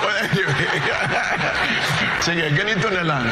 Unang-una, nagpapasalamat ako, Karen, sa oportunidad. No? Pero gusto ko siguro kausapin ang ating Filipino electorate. Nakakatuwa pong pakinggan na nagbabago ang ating political landscape at nagbabago din po ang electorate. At ngayong Mayo 9, 2022, ay hinihikayat ko po kayong to do something new and to do something bold. And that is to vote not just according to conscience, but according to vision. Meron po akong ililipat sa inyo na pananaw.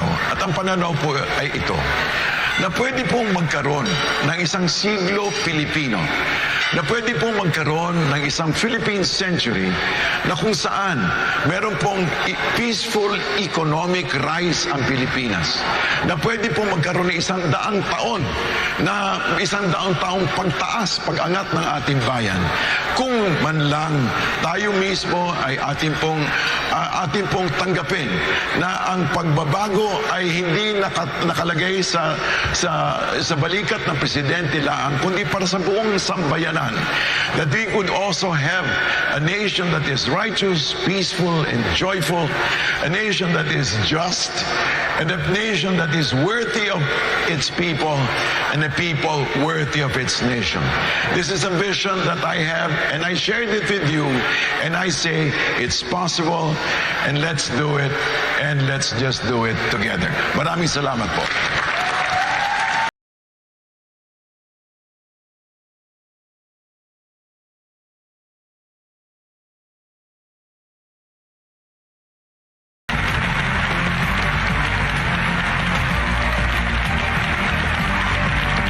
Maraming salamat, Secretary Ernie Abella, at maraming salamat din sa ating mga panelists.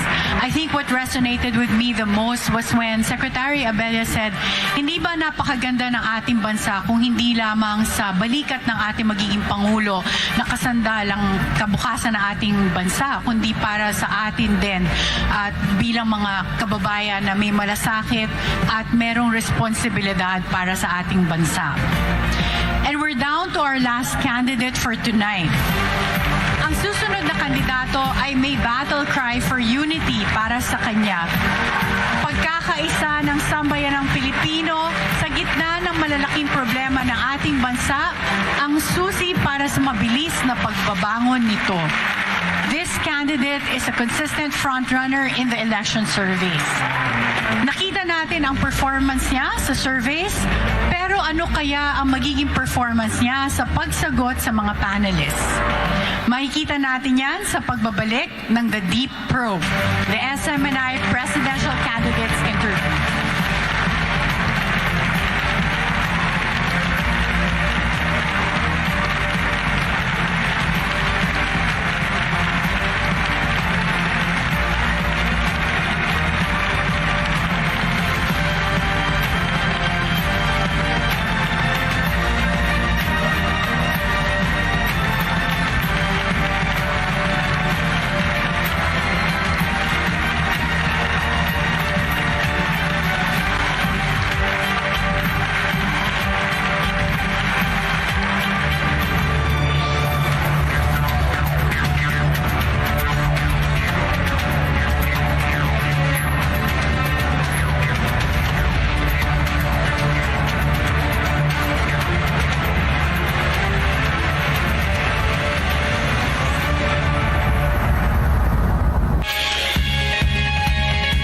Nagsisimula pa lang ang ating laban.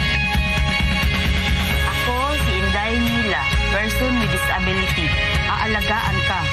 Ako si Inday Lai. Sasamahan kita. Ako po si Inday Jane, isang Inday, handang maglingkod.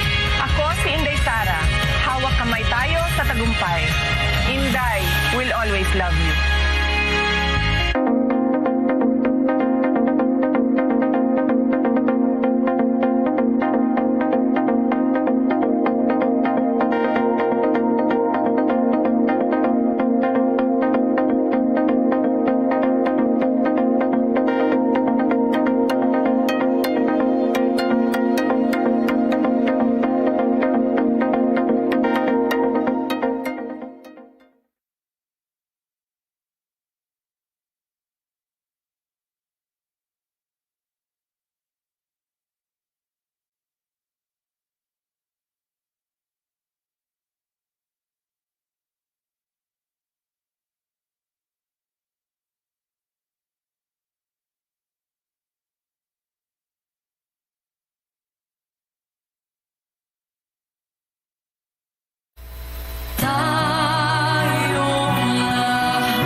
magagandang layunin at programang inilatag mo sa ating bansa. Na inumpisahan ng ating mahal na Pangulong Rodrigo Roa Duterte. Na may tapang at may malasakit. Ang core values ng public service. Ako rin po dating pinuno ng Presidential Anti-Corruption Commission, ang opisinang itinatag ng Pangulong Duterte para pangunahan ng kanyang kampanya laban sa korupsyon. Poproteksyonan at magiging boses ng mga kababaihan, ng kabataan at ng mga lumad ng bansang Pilipinas. Ito ang partido subok na maaasahan. Tandaan, mapapalakas ang bayan ng Pilipinas.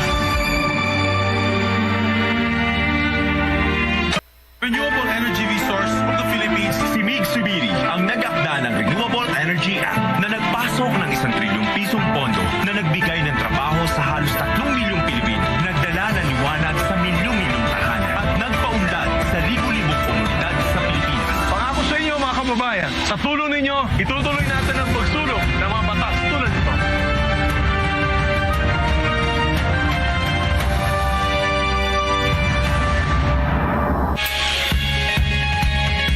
Nagsisimula pa lang ang ating laban. Ako si Inday AJ ng Disaster Assistance and Rescue Team. Sasagitin ka sa anumang panganib. Inday Masoy, simpleng negosyante, kakampi mo sa hamon ng buhay. Po si Inday Darwin, isang public school teacher, ahasain ang iyong isip tungo sa magandang buhay. Ako si Inday Sara, hawak kamay tayo sa tagumpay. Inday will always love you.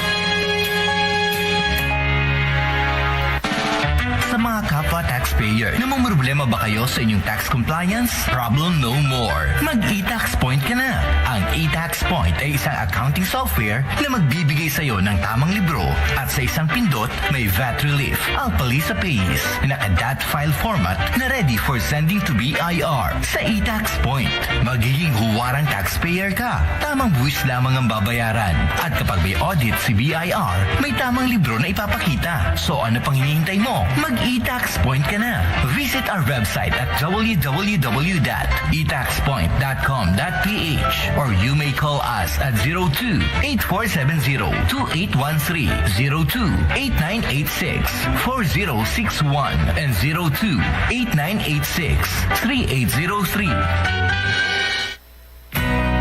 This portion is brought to you by Vice Presidential Candidate Mayor Inday Sara Duterte, e-Tax Point, the Philippines' first tax-based accounting software.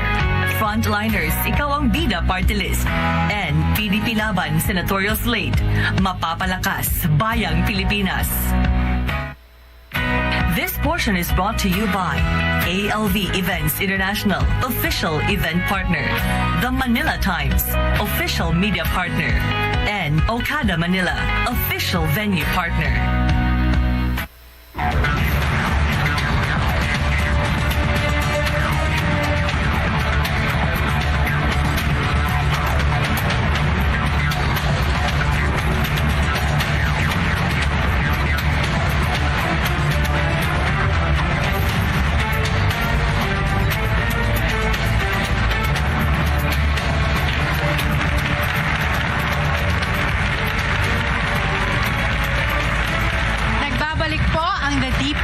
the SMNI Presidential Candidates Interview.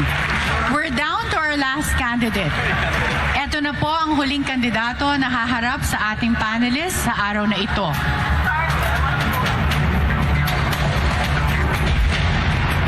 Sa gitna ng samot-saring isyong ibinabato laban sa kanyang pamilya, nananatiling matibay at may paninindigan para sa bayan. Bit-bit ang mga pangakong pagbabago para sa ikabuunlad ng bansa. Trabaho para sa mga Pilipino, murang kuryente, industrialisasyon, kalidad na edukasyon, reforma sa iba't ibang sektor, at pagkakaisa ng sambayanang Pilipino ang sentro ng kanyang kampanya. Bilang Pangulo ng Republika ng Pilipinas, sinabi ko na ako'y tatakbo dahil ang aking layunin, ang aking pangarap para sa ating bansa ay ipagkaisa muli ang sambayanang Pilipino. Pagandahin po natin ang ating minamahal na bansang Pilipinas. Sama-sama po tayong mapangulit. Tumatakbong Pangulo mula sa Partido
will be asking you questions.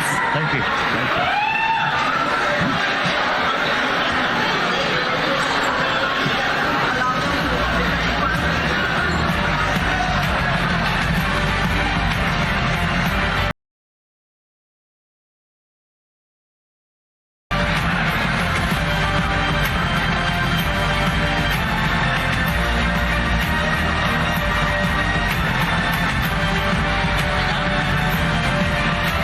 Hi, good evening, Mr. Marcos. Good meeting, ma'am.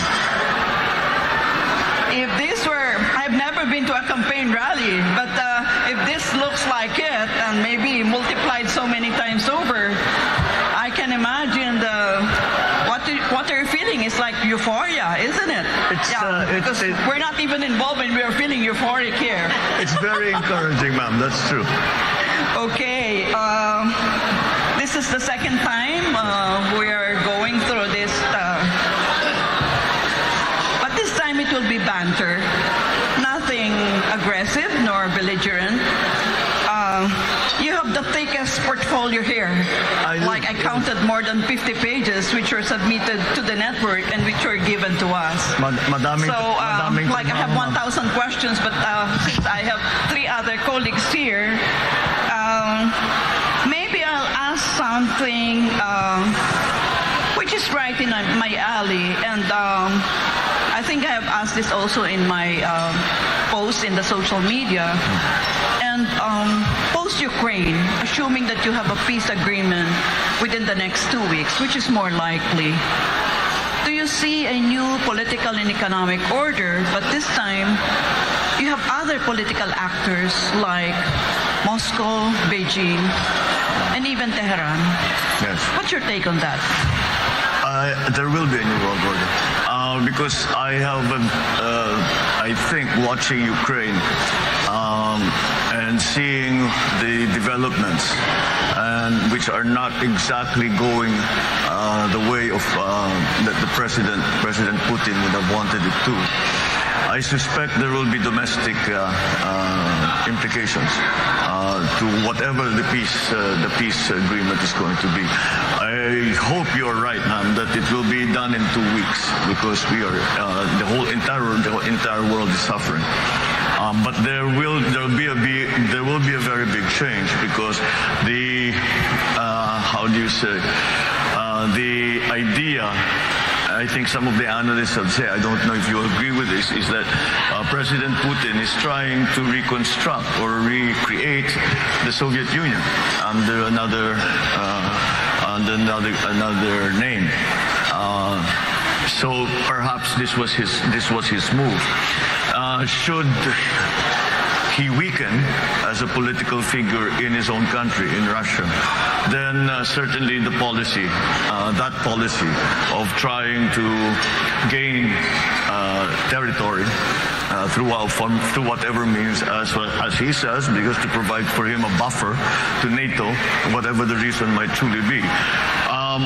I think that will have to be re-studied by whoever will be most dominant in Russian domestic politics after Putin. So yes, I believe there will be a new world order, and I think I am certain that Tehran and Beijing are watching very, very closely what will happen to Ukraine. There will be a geopolitical balance of power. It also depends on what the reaction of the EU and the United States will be. I think the United States we can predict fairly accurately. EU is in a more difficult spot simply because they are highly dependent for their energy to Russia, and how they will balance that. I know that the President Biden has just signed with the EU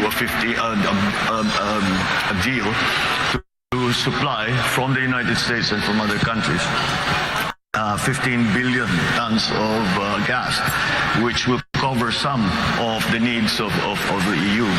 But again, that's not something that can instantly be made, to instantly be applied. There will be a transition period because it is a very large economic economic infrastructure that has been developed for Europe to take advantage of the gas supplies out of Russia. These are all terribly large forces, and inevitably it will change them. Yeah, well, it seems like a future scenario in mind.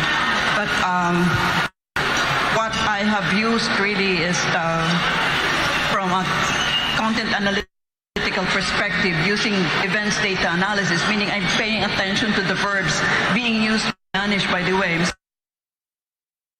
Putin will not allow the conflict to spill over. It will encapsulate within the Ukraine, a conflict area. And that, yes, I still believe that within the next 2 weeks you have a peace agreement. I sincerely hope so, because misunderstandings, mistakes can occur. With Poland being right there on the border of Ukraine, we already have had reports of missiles that mistakenly flew into Poland, and these are the kind of things that we have to be very careful about. I think maybe that is one thing that they can agree upon, Russia and the West, as we have referred to it often. Mr. Marcos, earlier, I don't know if you were around already when I asked questions about the projected state visit of Vladimir Putin here in the Philippines. Because the Duterte administration has only so many more breaths to take before the end of their regime, of their tenure. When you become president, will he honor that invitation that Duterte had given to him to do a state visit? Not just a visit, a state visit. Well, certainly. Why not? We have diplomatic relations with Moscow. We should continue to honor that agreement that we have with Russia, and we must continue to again cultivate relationships that are beneficial to the country. And it's not, as long as we make our position very clear that self-determination is an important principle as far as the Philippines is concerned, and in that context, then we can still speak on many other subjects with Russia. Yeah, so that means you are not telegraphing something to the United States of America by welcoming Vladimir Putin in a state visit. It need not be Russia or Vladimir Putin, any country. I think that would like to come and visit and would feel that there is something beneficial to be gained by furthering, strengthening relationships between our two countries is something that we should always be open to. Thank you. Thank you, ma'am. Good evening, Mr. Marcos. Good evening. Ang tanong ko po ay ito, ang nabanggit niyo po ang phrase na New World Order na sa tingin niyo ay maaaring mangyari pagkatapos ng peace treaty between Ukraine and Russia, and you see that the world will be restructured around a new framework or a new geopolitical order. So my question is this: I hope that you realize the burden or the special task that you have as a future chief architect of our foreign policy, because in the past drawing of world orders, the Philippines never played a role in determining its position in that world order. For example, between the wars of Spain and the United States, it's the United States that defined our position in that new world order. When the United Nations was instituted after post-World War II, we were still at the coattails of the United States. But now we are an independent country. So my question is, when this new world order that you think could happen after a peace treaty gets concluded between Ukraine and Russia, how will you position our country in this new geopolitical order? It very clearly will depend on what the exit strategy will be for the West, for EU, and for Putin in the peace agreement that we hope they will sign. What the nature of that agreement will be. Will it be status quo? The forces that are in Ukraine, the Russian forces and Belarusian forces that are already in Ukraine, will they just stay where they are, status quo? Will they be told to withdraw? I only say that because it is very important to Putin's position domestically. He is in a very precarious place because it has not gone according to plan. I suspect that he was hoping that it would be a similar situation as it was in Crimea, where they pretty much just walked in with very little resistance. But then they prepared Crimea for a long time. They were helping the rebel groups, the Russian-speaking groups, and they were developing them. And they built a corridor on the east side of Crimea, within which the Russians could cross the border very easily. That hasn't been the case in Ukraine. And so, depending on how it is viewed, the peace treaty that we hope will come, it depends on how it is viewed by the local domestic political scenarios in Russia itself. That, whatever the reaction will be to Putin, will fix one of the variables in the geopolitical new world order. So we still have to wait to see what happens. I'm sure China is waiting with bated breath to see what's going to happen here. Tehran, I'm sure, as the professor mentioned, is clearly a player in this regard. And in the Middle East now, so far it has not affected the Middle East in any way so far. But maybe if it works out for Russia, if it works out for Vladimir Putin, China might be emboldened to make their own moves. Tehran might be emboldened to make their own moves. On the other hand, if it is very much a rejection of the idea of Putin of taking over a country, then perhaps that will also influence their thinking as to what can and cannot be done for their own interests. So yes, I don't think we can predict very closely, because we cannot.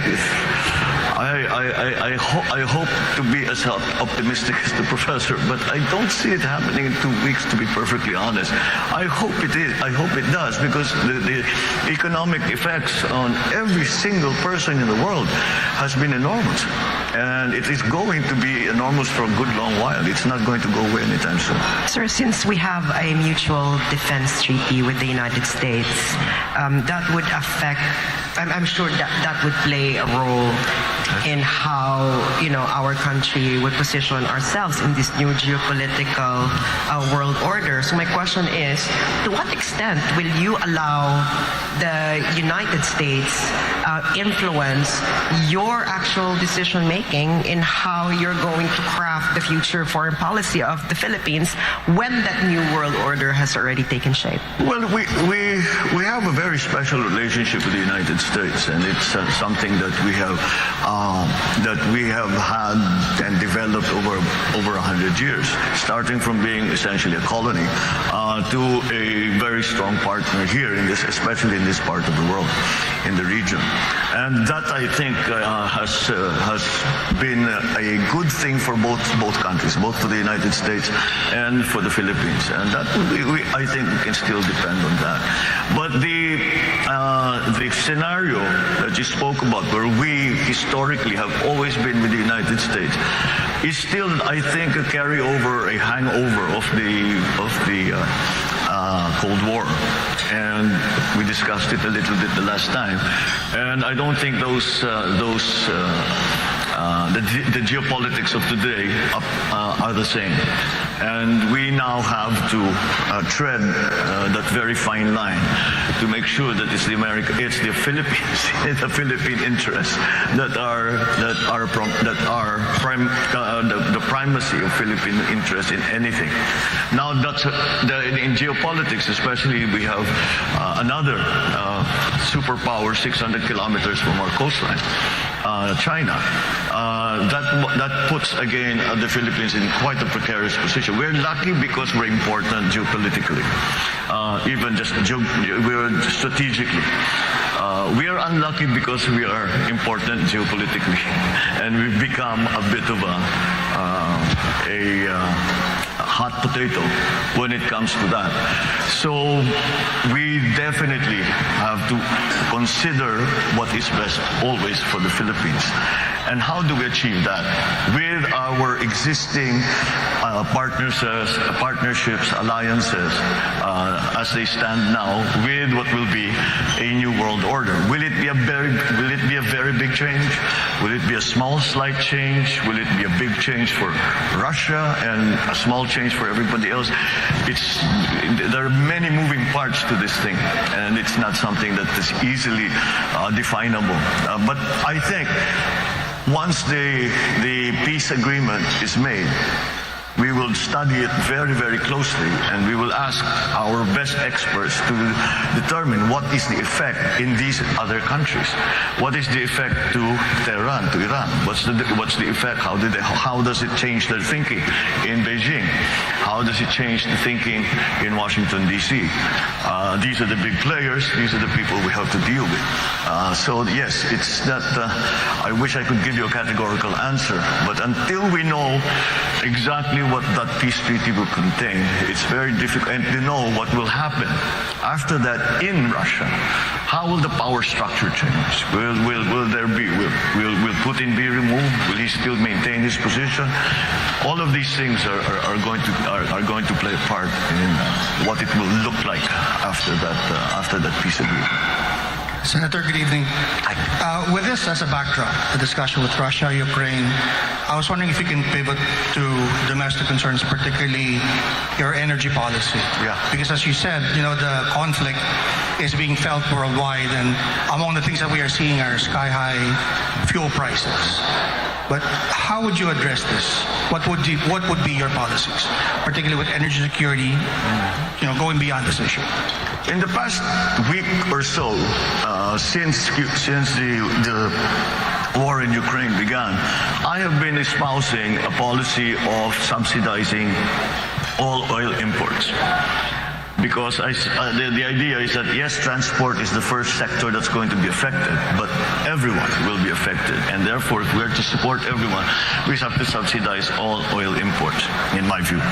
However, I have been crunching the numbers. We can't do it. We cannot afford it.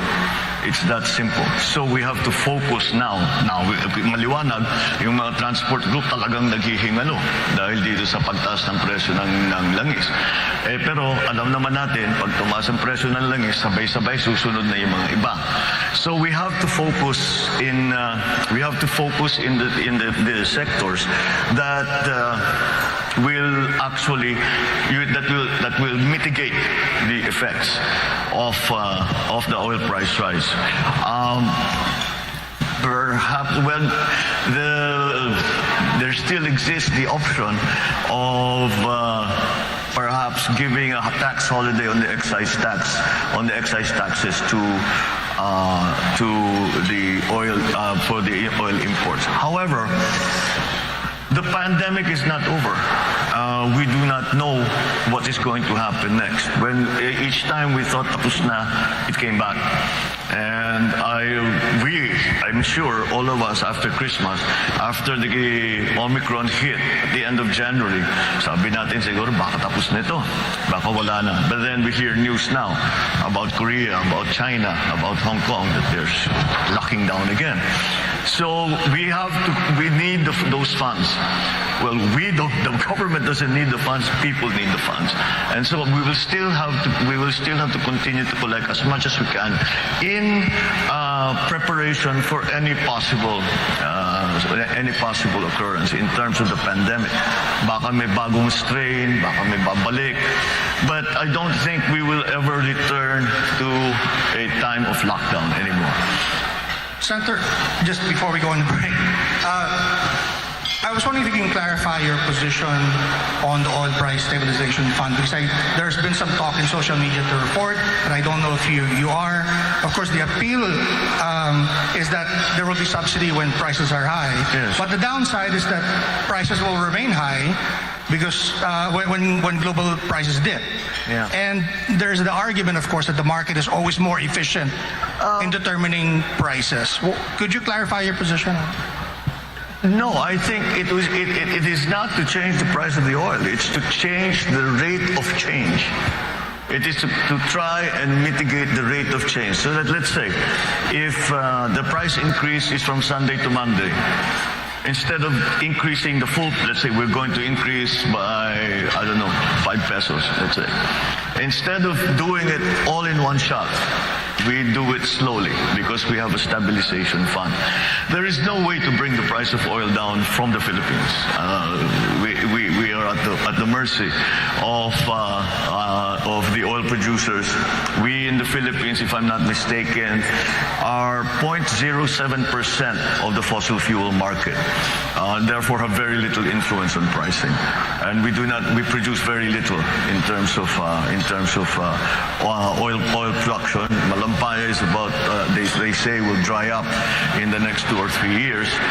So yes, it is a very, very big problem. But the OPSF that I proposed and is really to lessen the impact, and instead of making the impact instantaneous, we will try to make it happen over a longer time to give businessmen, consumers more time to adjust and to plan for the new regime of oil prices and oil products that would come to the Philippines.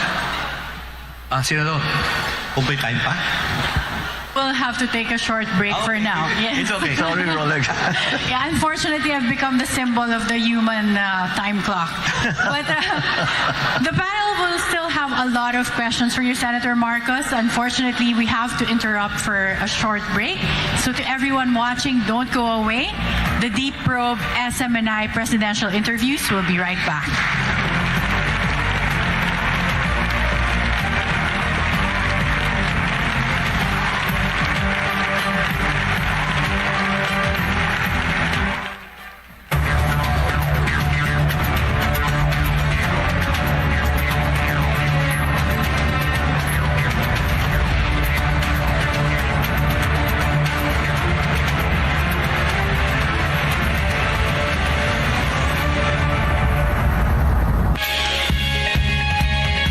Nagsisimula pa lang ang ating laban.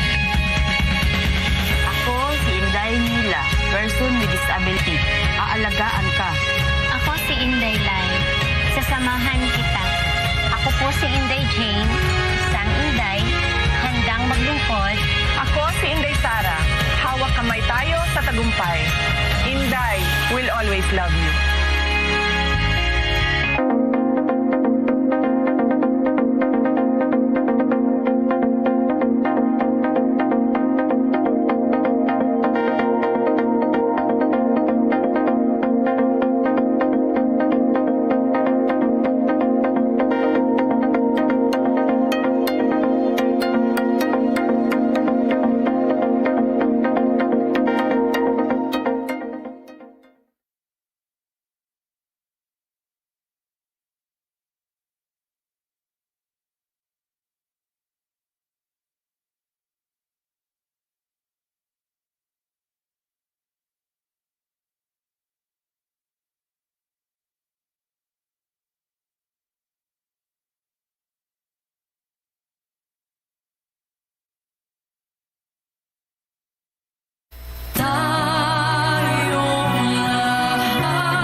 Pagpatuloy ang magagandang layunin at programang inilatag mo sa ating bansa na inumpisahan ng ating mahal na Pangulong Rodrigo Roa Duterte. Na may tapang at may malasakit. Ang core values ng public service. Ako rin po ang dating pinuno ng Presidential Anti-Corruption Commission, ang opisinang itinatag ng Pangulong Duterte para pangunahan ang kanyang kampanya laban sa korupsyon.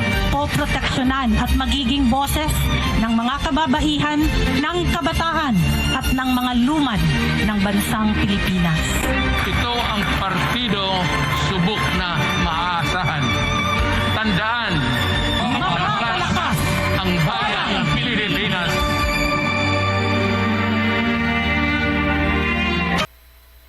Mga kababayan, iboto natin si Sal Panelo sa Senado. Matalino, matapang at may malasakit. At lubos ang pagmamahal sa bayan. Kung gusto ninyo akong pasalamatan, ipanalo natin si Sal Panelo sa Senado. Kay Sal Panelo, panalo ang Pilipinas. Number 50 sa Maloka. Ringo Honasan po. Sa pagbangon ng mga Pilipino, saludo ako sa mga taong patuloy na humaharap sa hamon ng pagbabago. Bilang sundalo, tinataya kong aking buhay para sa ating kapayapaan. Sa panahon ng pandemya, kami ang patuloy na humaharap sa frontline 24 oras. Kaming mga guro ang gumagabay sa edukasyon ng mga kabataan. Sa panahon ng krisis, ikaw, ako, magtulungan tayo. Ringo Honasan po. Saludo ako sa Pilipino. This portion is brought to you by Vice Presidential Candidate Mayor Inday Sara Duterte, eTax Point, the Philippines' first tax-based accounting software, Frontliners, ikaw ang bida party list, and PDP Laban Senatorial Slate, mapapalakas bayang Pilipinas. This portion is brought to you by ALV Events International, official event partner, The Manila Times, official media partner, and Okada Manila, official venue partner.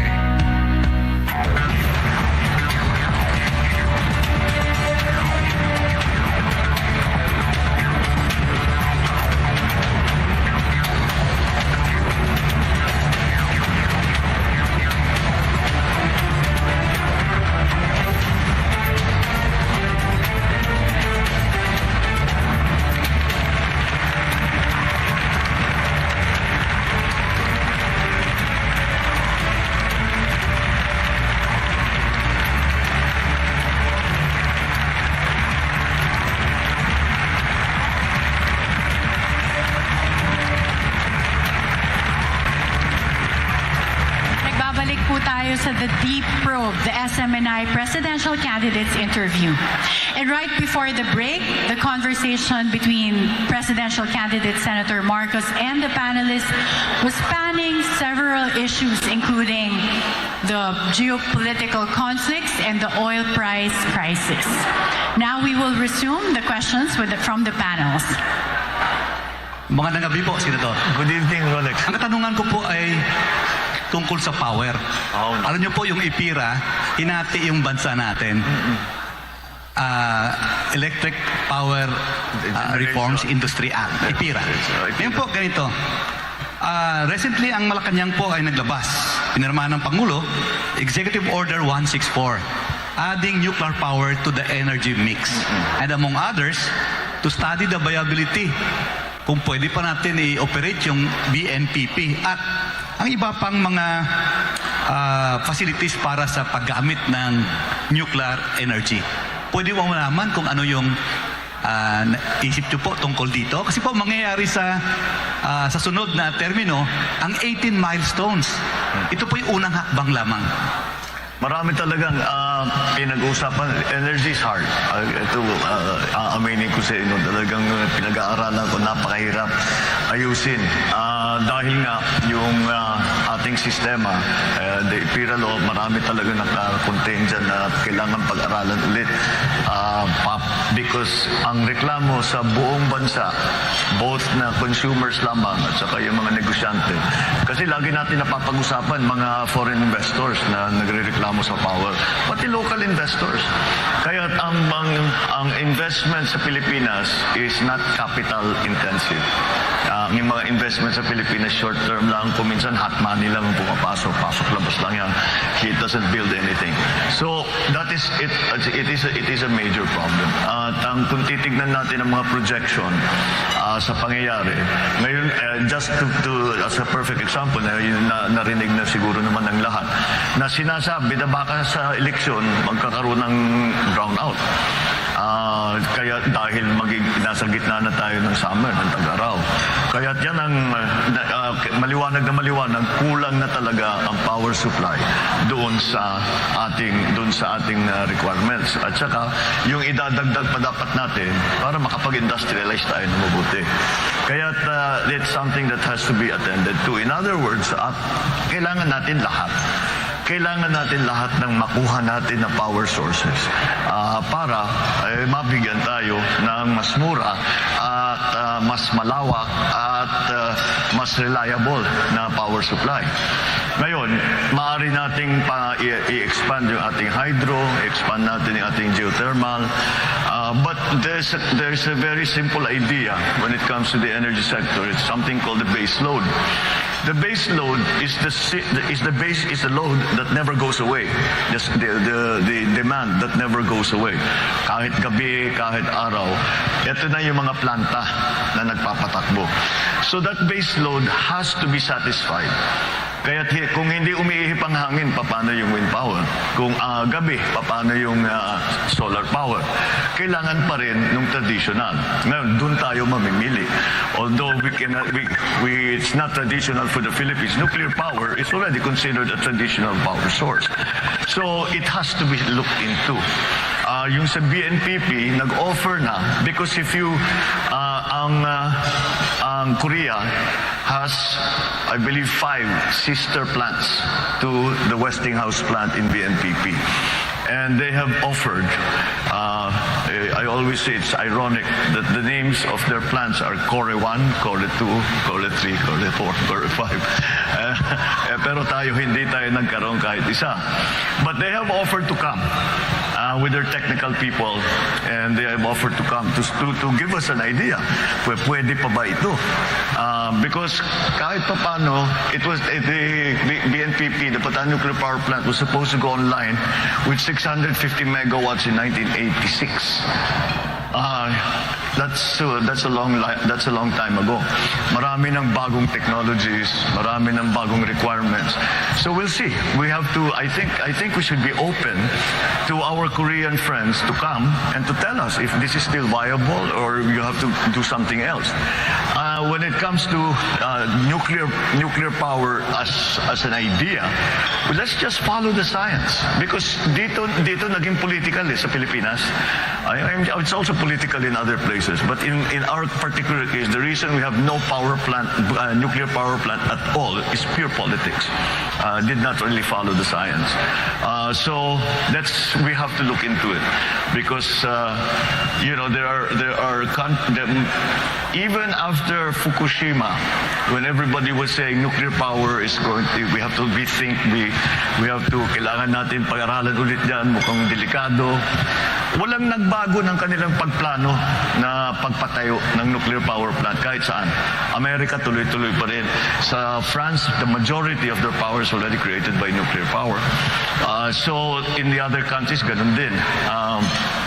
So I still think that it's something we should examine.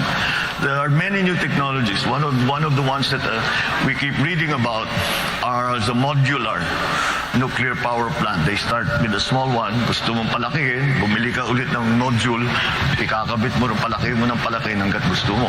Siguro naman kaya natin patakbuhin ang nuclear power plant. Wala naman, there's no reason na bakit hindi kaya ng Pilipino na magpatakbo ng nuclear power plant. So, it's something that should be part of the mix.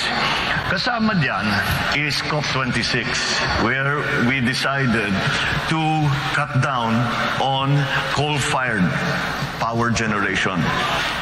And what happened, nagtaasan ng presyo kasi walang kapalit sa renewable.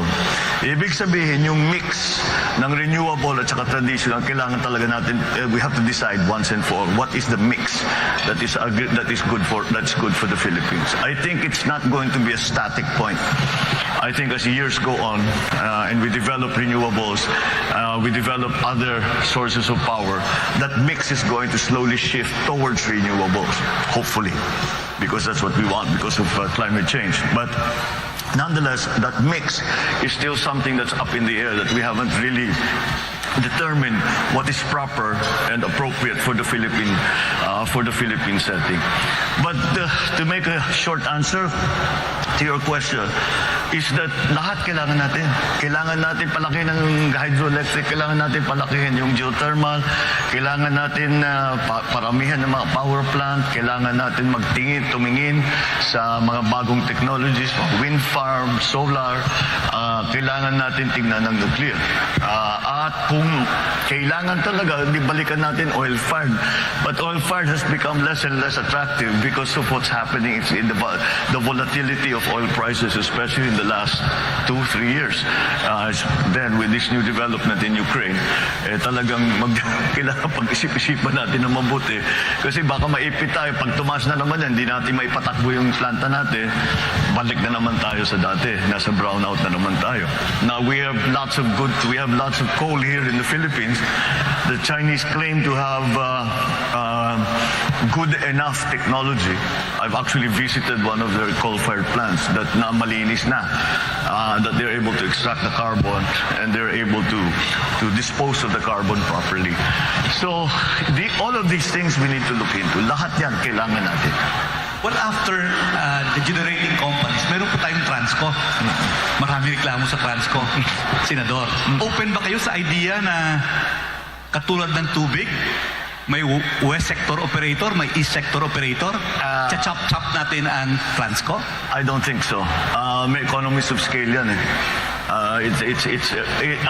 Ang business model ng high tension na delivery na ginagamit ng Transco is the same as a tollway. You maintain the tollway, you collect toll, and that's how you pay for what you build. That's the same thing that Transco should be doing. Yun lamang siguro na hindi sapat. Sa amin lang, marami kaming pangangailangan dyan sa Transco. We were hoping to build a high tension cable from Ilocos Norte to directly export the power we are producing via windmills directly to Manila because that's where the demand is. And it's more profitable for us.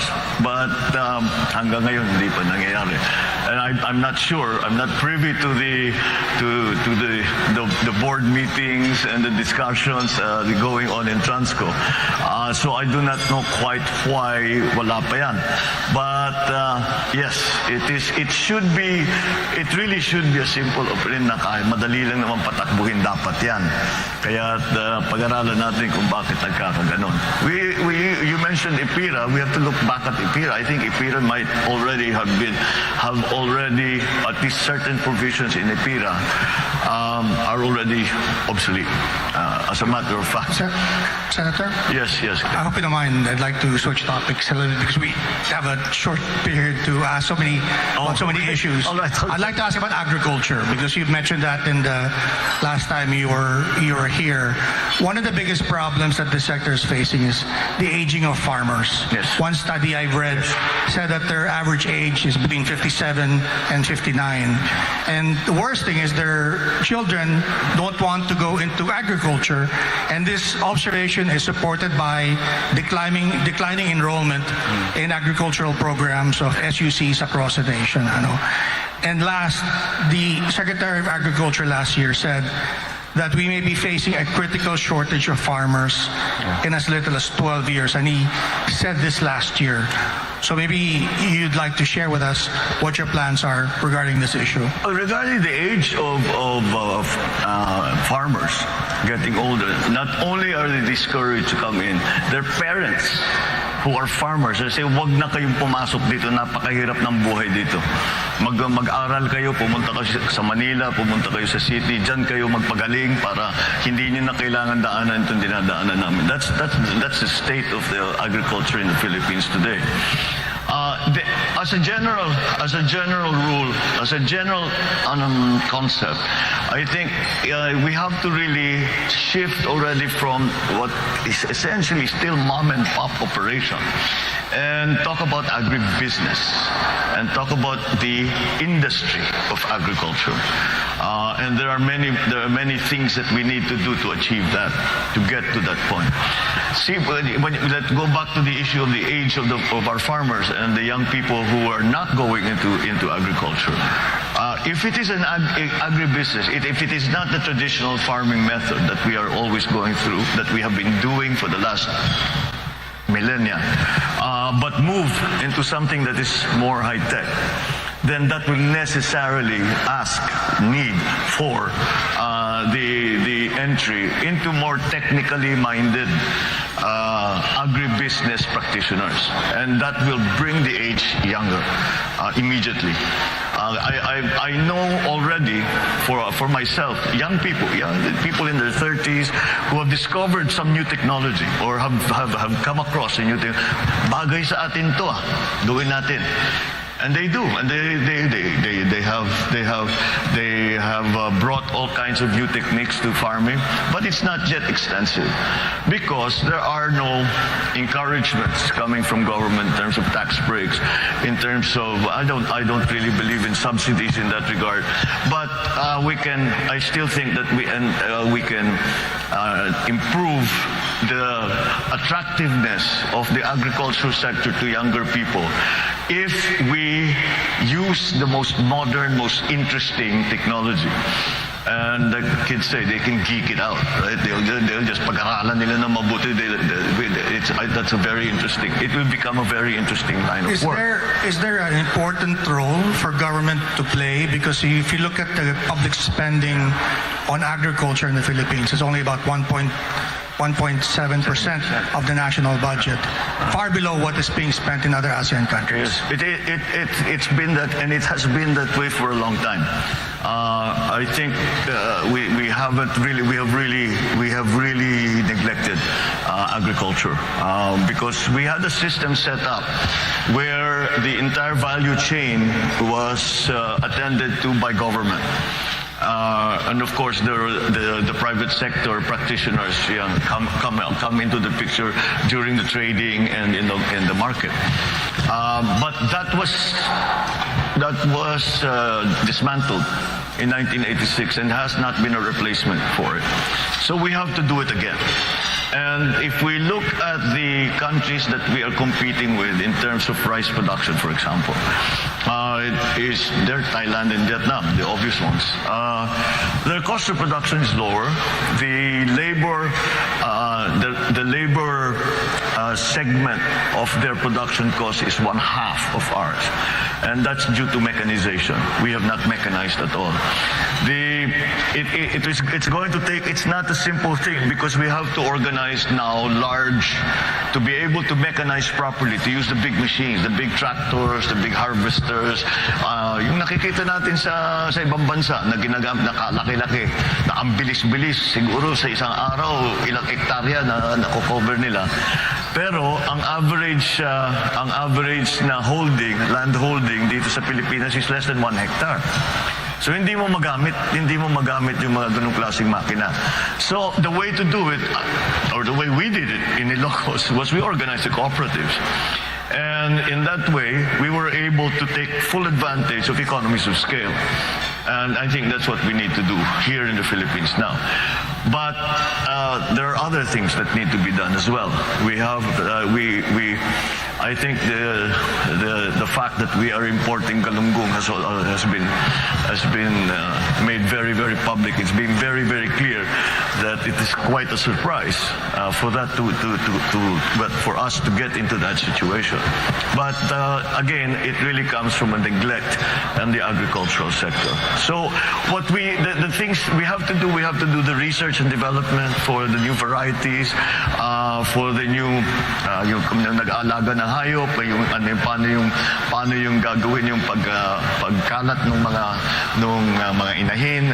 Again, these are different schemes that we have to put together. In our fisheries, there is a very, very good potential for us kung ayusin lang natin ang ating kinukuhanan ng isda.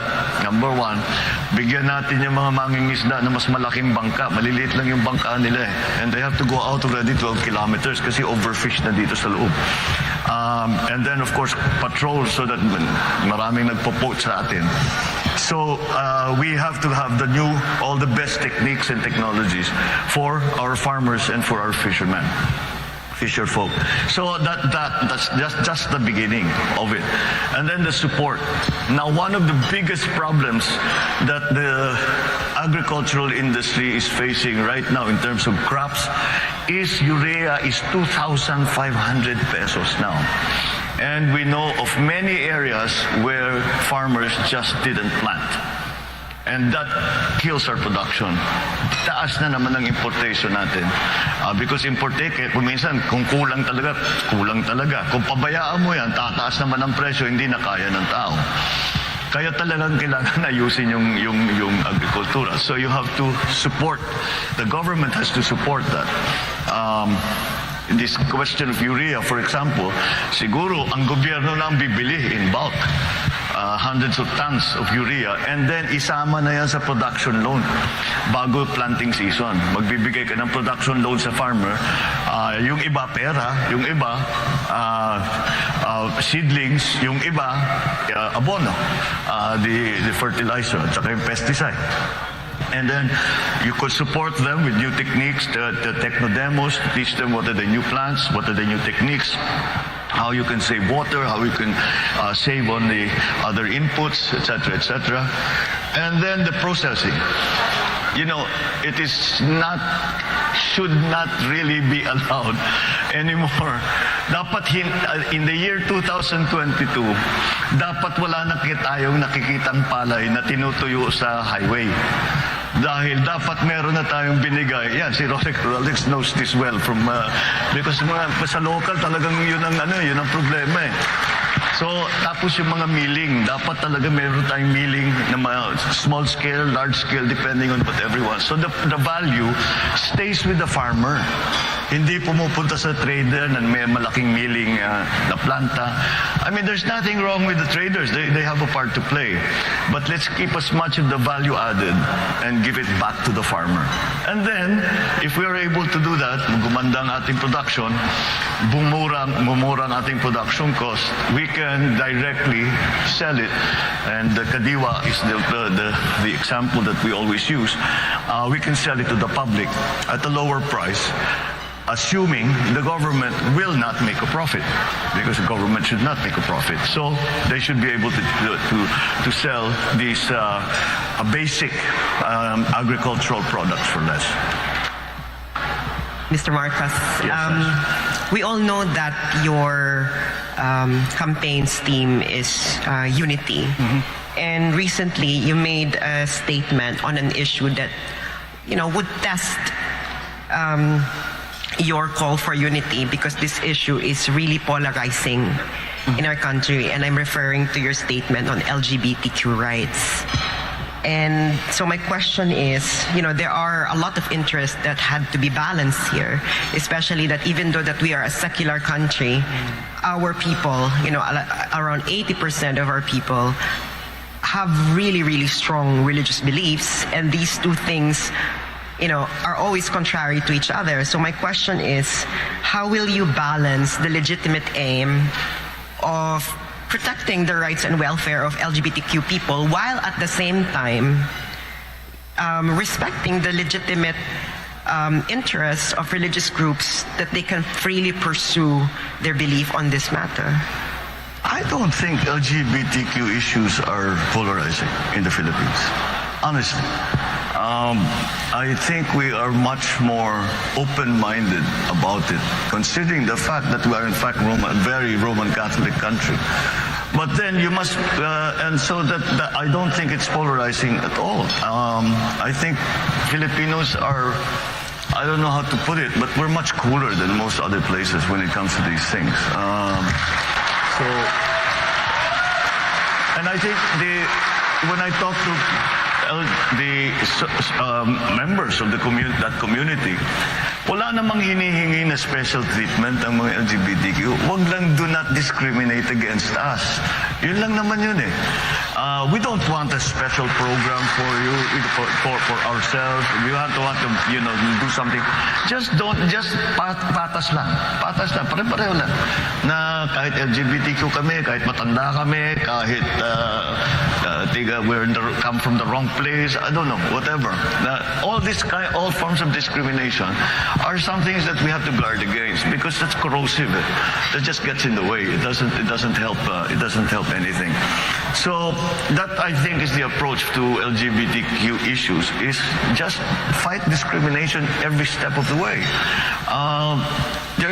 There's a pool of talent in every sector of our society that we need to take advantage of, and so we cannot exclude any part and say hindi pwede yan, hindi na ayaw namin sa ganyan. And let me get to the point. I mean, LGBTQ, Roman Catholic, you will say that it's a what did the Pope say when he was asked about same-sex marriage, same-sex union? Let me correct myself, same-sex union. And I think the Pope said it perfectly. Who am I to judge? And that's the attitude that all of us should have. And with that, I think we'll go down the correct place. We will go down the right path. Yeah, I think this will be... Professor Carlos, I know that you warned me about senior citizens losing their train of thought, but I have been instructed to go on a commercial break. So we'll start off. Yes, we'll start the next round with your question. Okay. I promise that. Yeah. Okay, thank you. Thank you, everyone. We have more questions coming from our panel, so don't go away. The Deep Probe SMNI presidential candidates interview will be right back.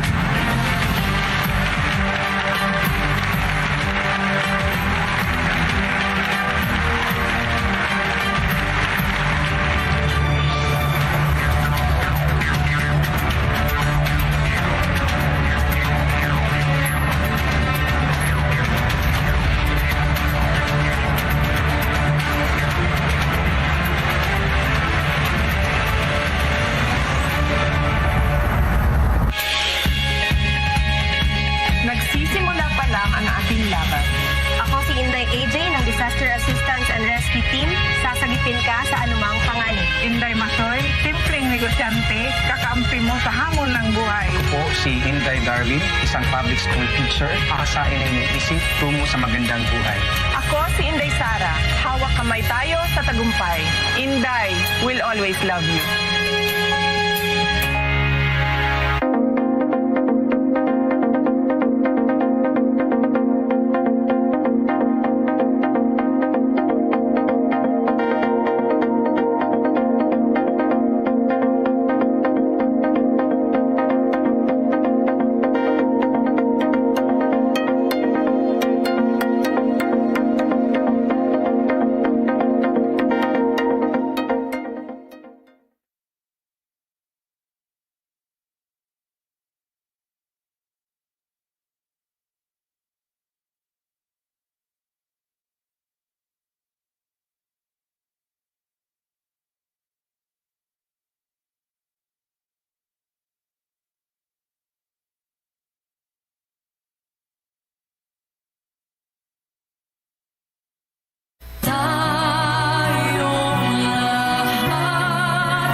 ang magagandang layunin at programang inilatag mo sa ating bansa na inumpisahan ng ating mahal na Pangulong Rodrigo Roa Duterte. Na may tapang at may malasakit. ang core values ng public service. Ako rin po dating pinuno ng Presidential Anti-Corruption Commission, ang opisinang itinatag ng Pangulong Duterte para pangunahan ng kanyang kampanya laban sa korupsyon.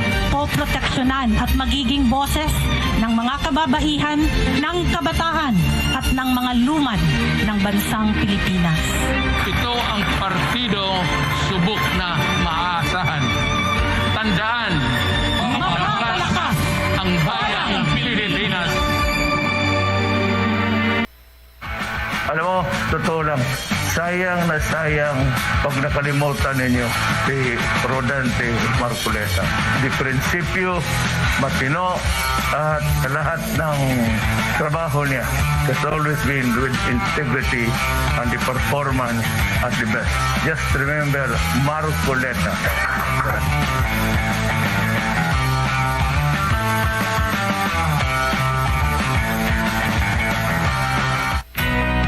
This portion is brought to you by Vice Presidential Candidate Mayor Inday Sara Duterte, eTax Point, the Philippines' first tax-based accounting software, Frontliners, ikaw ang bida party list, and PDP Laban Senatorial Slate, mapapalakas bayang Pilipinas.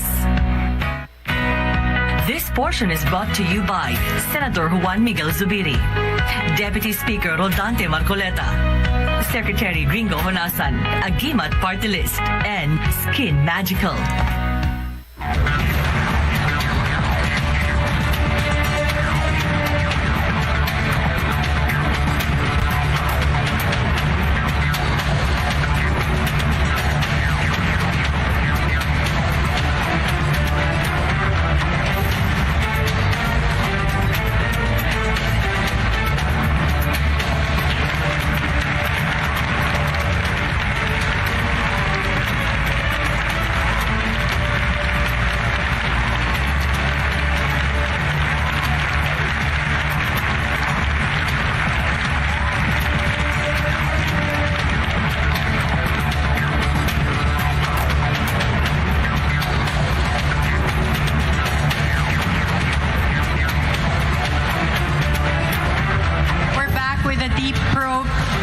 Smni presidential candidates interview. And again, 1 hour went by so quickly. So we're down to the last question for our last candidate for the evening. To start off with our last question, Professor Carlos.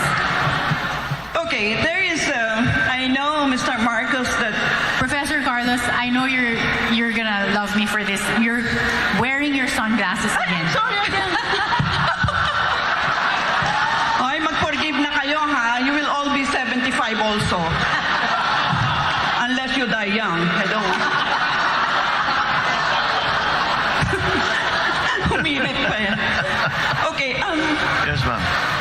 I have a sense that this will be the last time I shall interact with you in a venue like this. So, let me introduce something which I have tested in my class on elites in politics. And this involves moving into an area called predicting leadership decision-making. So I hope you don't mind if I give you 3 short questions, but they are related to each other. And it will give our people a chance to know you in terms of your leadership style.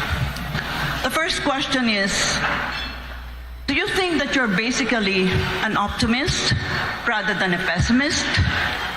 Number 2, do you think you are basically a high-risk taker rather than a low-risk taker? You'll notice the 2 are related. And the third question is, do you think you are Machiavellian? Well, the first question is if I'm an optimist or a pessimist. I'm essentially an optimist. And the reason I'm essentially an optimist, because especially when we talk about the country, we are optimists. I am optimistic because our biggest asset is the Filipino people, and I try to be very objective about it, ma'am. I have traveled all over the world. I have not met a better people than Filipinos in every possible. Am I a risk taker or not? When it comes to national issues, I tend towards the conservative only because a mistake will cost so much suffering to so many people. In other words, you have to be very careful with the decisions you make. And it's not something that you do offhand. You think about it very hard. You talk to as many people as you can. And you make absolutely certain that you have done everything that you can possibly do to make whatever your plan is, to make it work. Am I Machiavellian? Well, I've studied him quite thoroughly. And I know very many Machiavellians in my life. But Is it Machiavellian in terms of taking every means to produce an end, not the other Machiavellian, the bad Machiavellian? Well, certainly, we have to be aware of everything that is going to help whatever it is that you are hoping to achieve. And on a national scale, that means you have to understand very well what the situation is on the ground. Ganito kasi sitwasyon ng mga tao, ito na ngayon sila.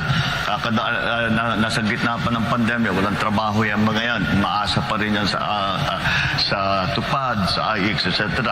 O paano tayo lalabas niyan? Where will what are the other countries doing?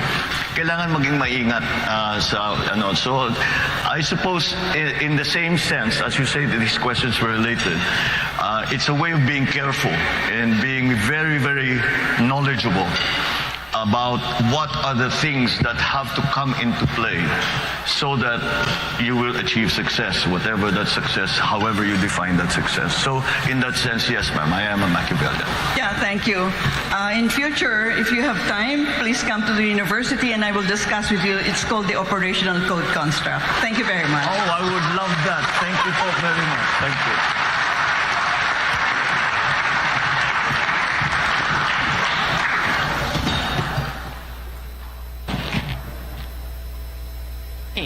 So sorry, I know we were getting requests for extension, but we want to be strict about keeping it to 1 hour for all of the presidential candidates. So, Senator Marcos, you have the floor for your closing remarks. Well, first of all, I thank again our panelists and SMNI for this opportunity to speak on the many issues that have yet to be explored. The format as well, I think, is quite constructive. So thank you to SMNI for that. Thank you to our panelists here. I hope to continue to lay out what programs that form a part of the platform, the planks of the platform, for the possibility for the next administration, for the possibilities for the next administration. And that's why such opportunities such as this are very, very important. And I hope that we have been able to impart some of the ideas that I'm examining and trying to put together to bring to the next administration should I be elected to the presidency. So we hope that we continue with this discussion. I hope that people come and think about it.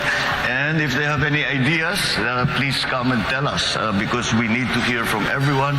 We need everyone. That is the cry of the unity team, is that we cannot say that anyone is not needed. Everyone is needed in this effort that we are trying to do to get through the pandemic, to recover our economy from the problems that the pandemic has brought, and to position the Philippines to face the new world order and what will happen in the next few years. So thank you all very much, and thank you for the opportunity. Magandang gabi po sa inyo.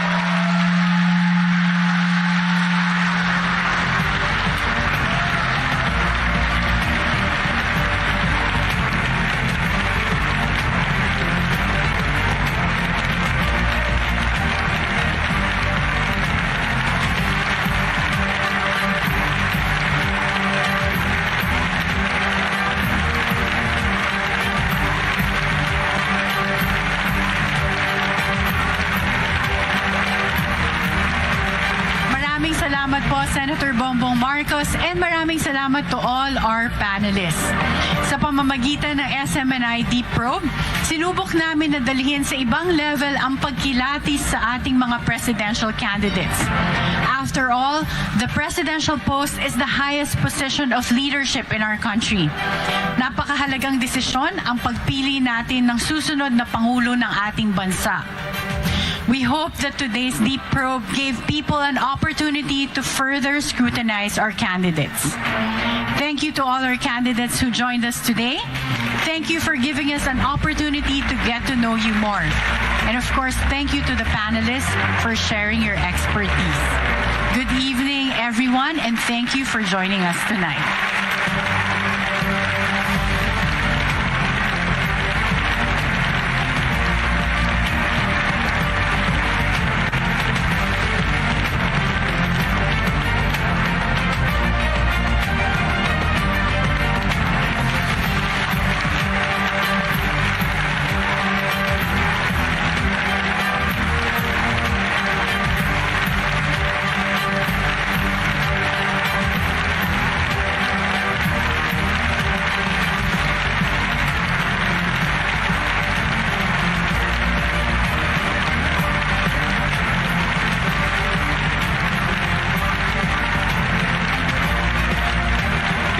Tunghayan ang The Deep Probe, the SMNI Presidential Candidates Interview. Sa Mayo 9, muling pagtitibayan nating mga Pilipino ang kapangyarihang pumili ng susunod na mga lingkod ng bayan. Silang magpapatuloy ng pagsusulong ng pagbabago sa ating bansa. Silang makakakuha ng tiwala ng taong bayan. Sa muli, maraming salamat po sa aming pinakamamahal na Honorary Chairman, Reverend Dr. Pastor Apollo C. Kibuloy, sa pagkakataong maging kabahagi ng pagbibigay serbisyo sa ating mga kababayan sa pamamagitan ng paghahatid ng ganitong uri ng programa. Ako po si MJ Mondeja. At of course, sa ating mga kandidatong dumalo ngayong gabi, maraming salamat sa pagtanggap ng hamon ng The Deep Probe at ganun din sa ating mga kababayan na patuloy na sumusuporta sa SMNI. Ako si Ruth Hamilton. Mabuhay ang Pilipinas nating mahal!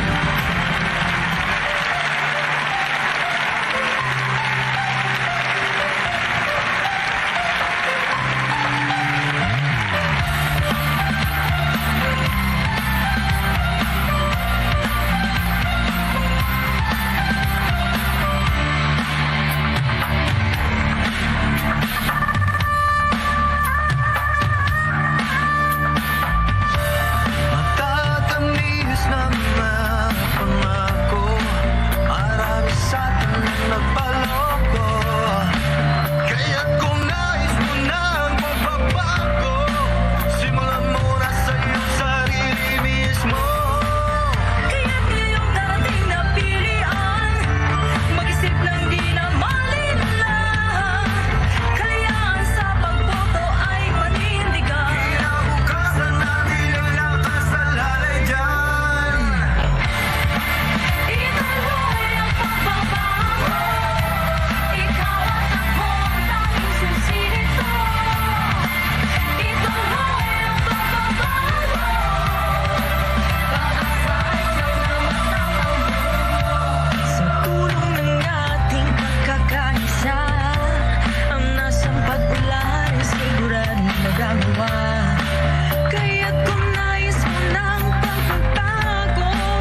pa siyang magiging gabay sa pag-asenso ng bansa sa'yo magsisimula.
Sinusulong at walang takot sa pagtuntina sa maling ideolohiya ng terorismo ang dekadang nagdaan.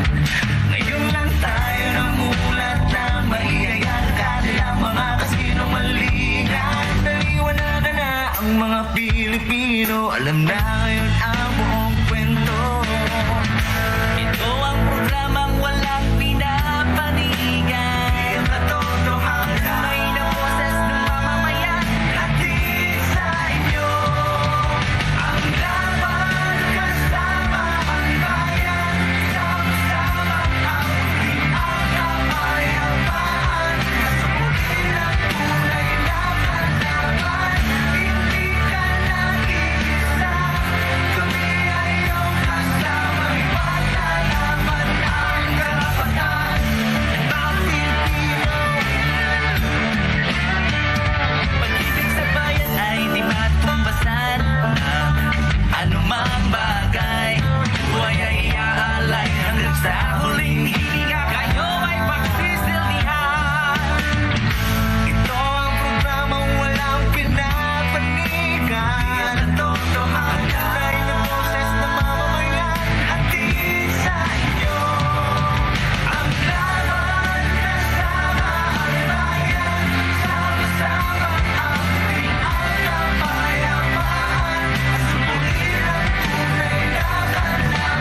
Sa hirap ng ating panahon ngayon, may mga katanungan na walang kasagutan.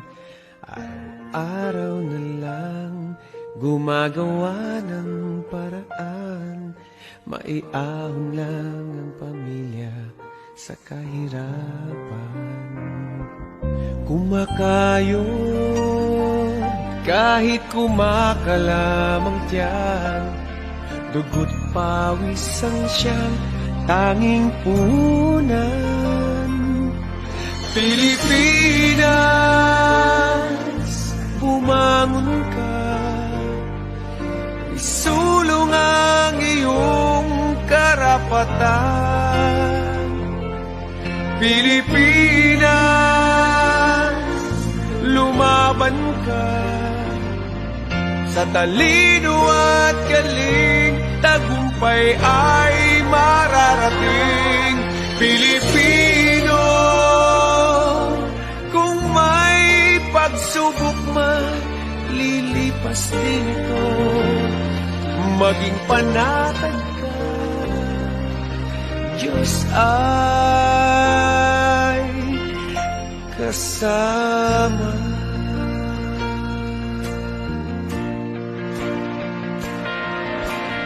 Araw na lang gumagawa ng paraan, maiahon lang ang pamilya sa kahirapan. Masakit man mawalay sa minamahal, makamtan lang ang tanging pangarap. Huwag kang pumayag, magpaapi sa kanino man. Lahat tayo'y pantay-pantay sa mata ng may kapal. Pilipinas, bumangon ka, isulong ang iyong karapatan. Pilipinas, lumaban ka, sa talino at galing, tagumpay ay mararating. Pilipino, kung may pagsubok man, lilipas din ito.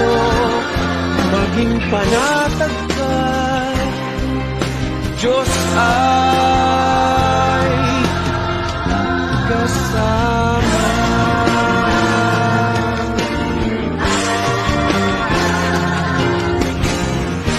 Marami ang nangangailangan sa iyong kalinga at pagmamahal. Lalo na ang mga kabataan, tayo'y magkaisa ngayon at kailanman.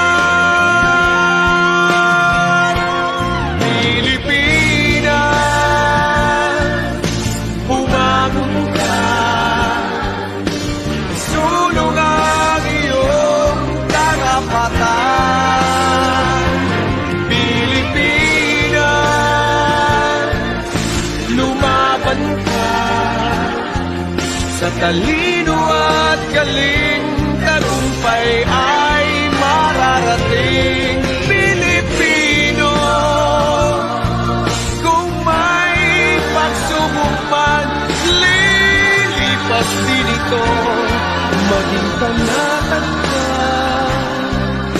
Diyos ay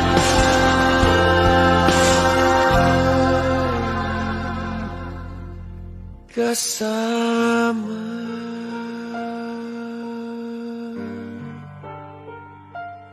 Maging panatag